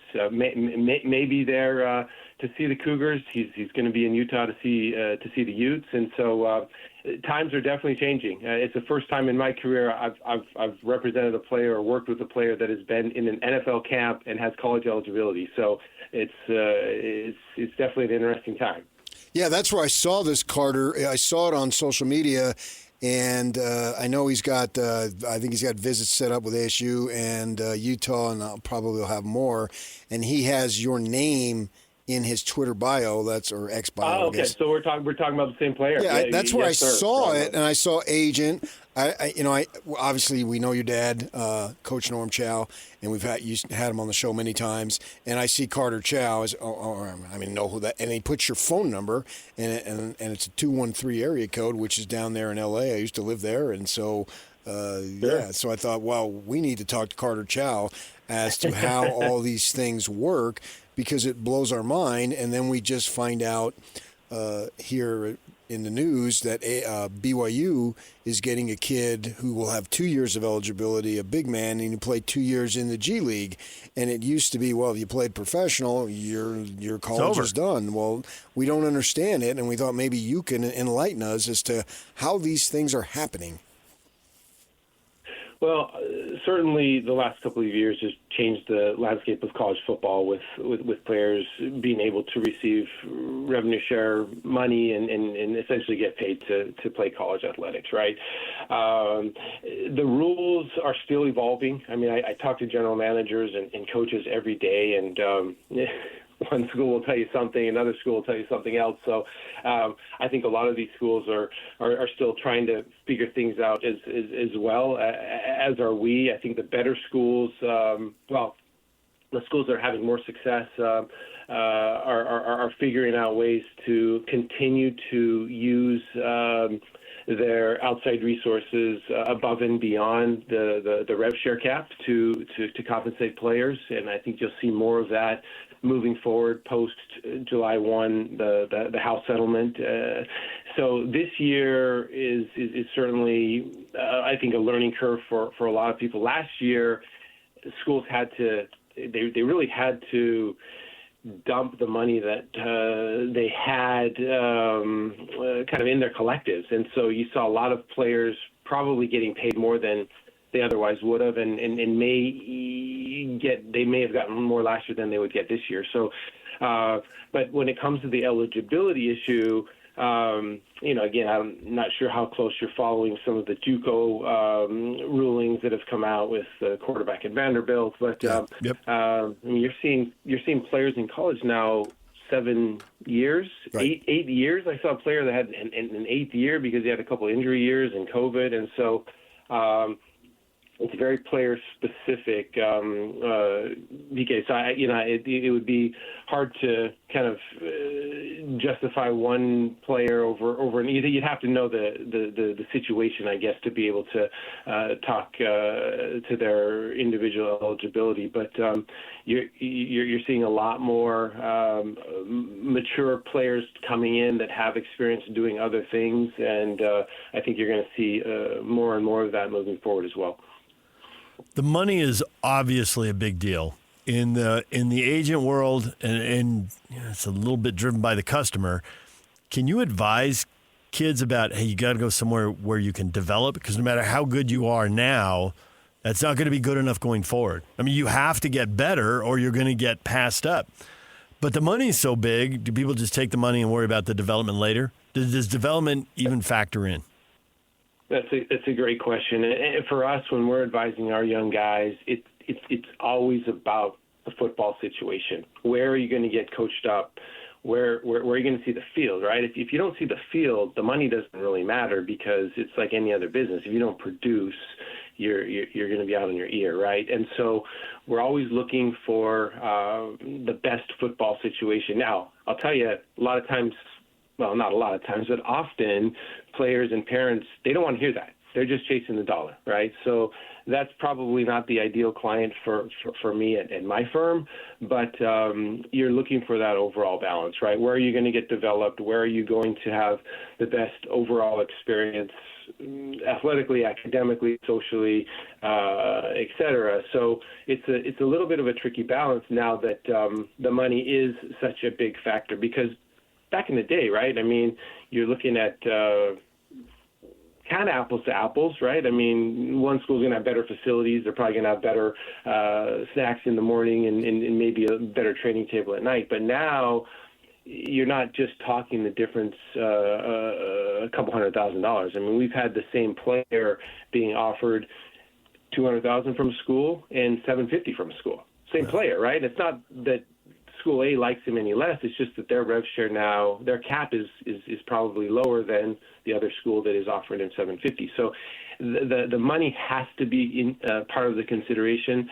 For us, it's not the end-all, be-all, because if a player does have the potential to play on Sundays, you need to get him to a place where he's going to be able to showcase his skills. And I think in the recruiting process, there are some schools that do a better job of that than others. Some schools are out there just throwing money around and they're basically buying players, right? The other schools, I think they're a little more sensitive to that, and they're trying to build something for the future. But I don't envy these college coaches. What Kalani and Kyle are able to do there, it's tough now, because you look at a guy the wrong way, he's going to jump in the portal, right? The player's not playing, he's going to jump in the portal. It's a lot different than obviously when my dad was there at BYU for all those years, and you could coach, you could develop. You weren't worried about losing a player after 2 years. So especially the G5 schools, I mean, they're essentially becoming farm systems for the bigger P4 schools, and the coaches that embrace that and understand that, they're the ones that I think are finding success. The ones that are fighting against that are having a hard time, one, getting players to come to school, and then obviously they're having a hard time retaining them. So definitely an interesting world that we're living in right now, guys. No question. We've been doing this a long time, and one of the things that sort of, I don't want to say blew me away, but I thought it was just kind of sense when you're interviewing a college kid And, a lot of these kids are moving around 2 to 3 different places now, as you say. And he's talking about his agent. And that, my gosh, that was just sacrilege. I mean, no one would ever talk to that. Not to say the kids weren't getting money on the side back in those days, but it was never talked about. And then I hear a college kid talking about his agent, and then I literally see a businessman hand a player a check right in front of me, which, before that would have been at 2 a.m. behind the building, that type of thing, nobody would know about it. And now it's a brown bag in a hotel room. Right, exactly. And so now, because we're veterans, we knew this was going on, but you just roll with it. Now everything's out in the open. And my thought is, when you're in the agency business of representing someone, our kids, how does that come about with a college kid, or maybe even does it start in the high school days? Well, that's a great question, and that's really why we've had to pivot to the college kind of recruiting, because we found for the top players the last couple of years, generally speaking, right, you talk to a player their sophomore year of college, their junior year of college about the NFL draft. You start recruiting them then as an NFL agent. Well, we're too late now. So some of the top players, hey, Carter, we like you, but we've had an agent since we came out of high school, right? So now we're talking to players that are younger and younger, essentially recruiting their parents, right? I mean, these are 15, 16-year-old players that, certainly aren't necessarily in a position to hire a professional to help them. But the sad part of what's happening in my business is, in order to represent NFL players, you have to be certified by the NFL Players Association, by the union, okay? I'm not a member of the union, but in order to represent their members, I have to be certified. I have to pay a fee. I have to pass tests, and there's some regulation. Well, on the high school and college side, anyone can be an NIL agent. They don't have to have any certification. They don't have to have any credentials. And so we're jumping into a space where players may say they have an agent, but I'd say that person may not have any experience negotiating contracts or dealing with GMs or college coaches. I could, if we had an hour, I could tell you guys some funny stories about talking to GMs about players and the calls that they're getting from so-called agents that probably don't have any business representing young kids, because they they're really just looking at the dollars and to your point earlier, not really aware of the football situation, how's the player going to fit scheme-wise and all of that. So it's complicated things from a recruiting standpoint, just because the potential client's gotten younger and younger, and the marketplace is really saturated with NIL or marketing agents that it's a great opportunity for them to get into our business, but they're not able to take the player to the NFL or to the NBA or to the MLB because they don't have those credentials. So tough space to be working in, guys. I wish I was smart enough to do something else sometime. I tell all my Tempe buddies that it looks sexy from the outside, but on the inside, it's just like any other job. You're dealing with a lot of things that people don't see from the outside. That's like a lot of other jobs, Carter. I got some TV stories. We'll trade stories sometimes. Yeah, we'll do it. And let me tell you, nothing's crazier than radio. Sundays are a lot of fun when you're watching your guys out there, and really for me, college football has become exciting again since my dad is retired, and I followed the NFL a lot closer. But now that we have college clients, that's been fun. And I mean, even Friday nights, there's some really, really good players there in Utah now, putting out high level D1 talent, NFL talent. So that's been refreshing for me to be able to kind of get back in and reconnect with some of the local high school coaches there. Some of my former clients. I was out at Harriman High School a couple weeks ago. Austin Colley's helping out there, and it's just kind of fun to reconnect with some of the guys that are doing their stuff on the high school level as well. Your dad happy the Dodgers won? Oh man, we're all happy. So I'm based in LA now, and transplant Dodger fan. I get people give me a hard time all the time because we didn't grow up there, but it's been fun. I spent some time in Japan, and I'm a big Shohei and Yamamoto fan, so it was a cool run this year. I mean, look, how can you not love a Game 7 in the World Series, regardless of who you're cheering for? It was a great couple. I believe you spent 2 years years in Japan, if I remember. I did. I spent 2 years there, and then my wife and I moved back for a year after we got married. So, hey, it's a special place, and we try and get back there as often as we can. But it's a pleasure talking to you guys. I obviously listen to you many times when I'm there, and obviously appreciate you having Dad on for those years. So if I can help with anything, and you got any other NIL or agency-specific questions, maybe when the draft comes up, we can jump back on again and talk about some of the local guys there that are going to be playing on Sunday. That'd be great. We'll look forward to it. And we won't criticize you for Dodger front running. I'm a Padre fan. I would do that at the drop of a hat. But even I recognize you grew up in Utah, so you're an MLB free agent. That may change in a few years with expansion, but you grew up an MLB free agent.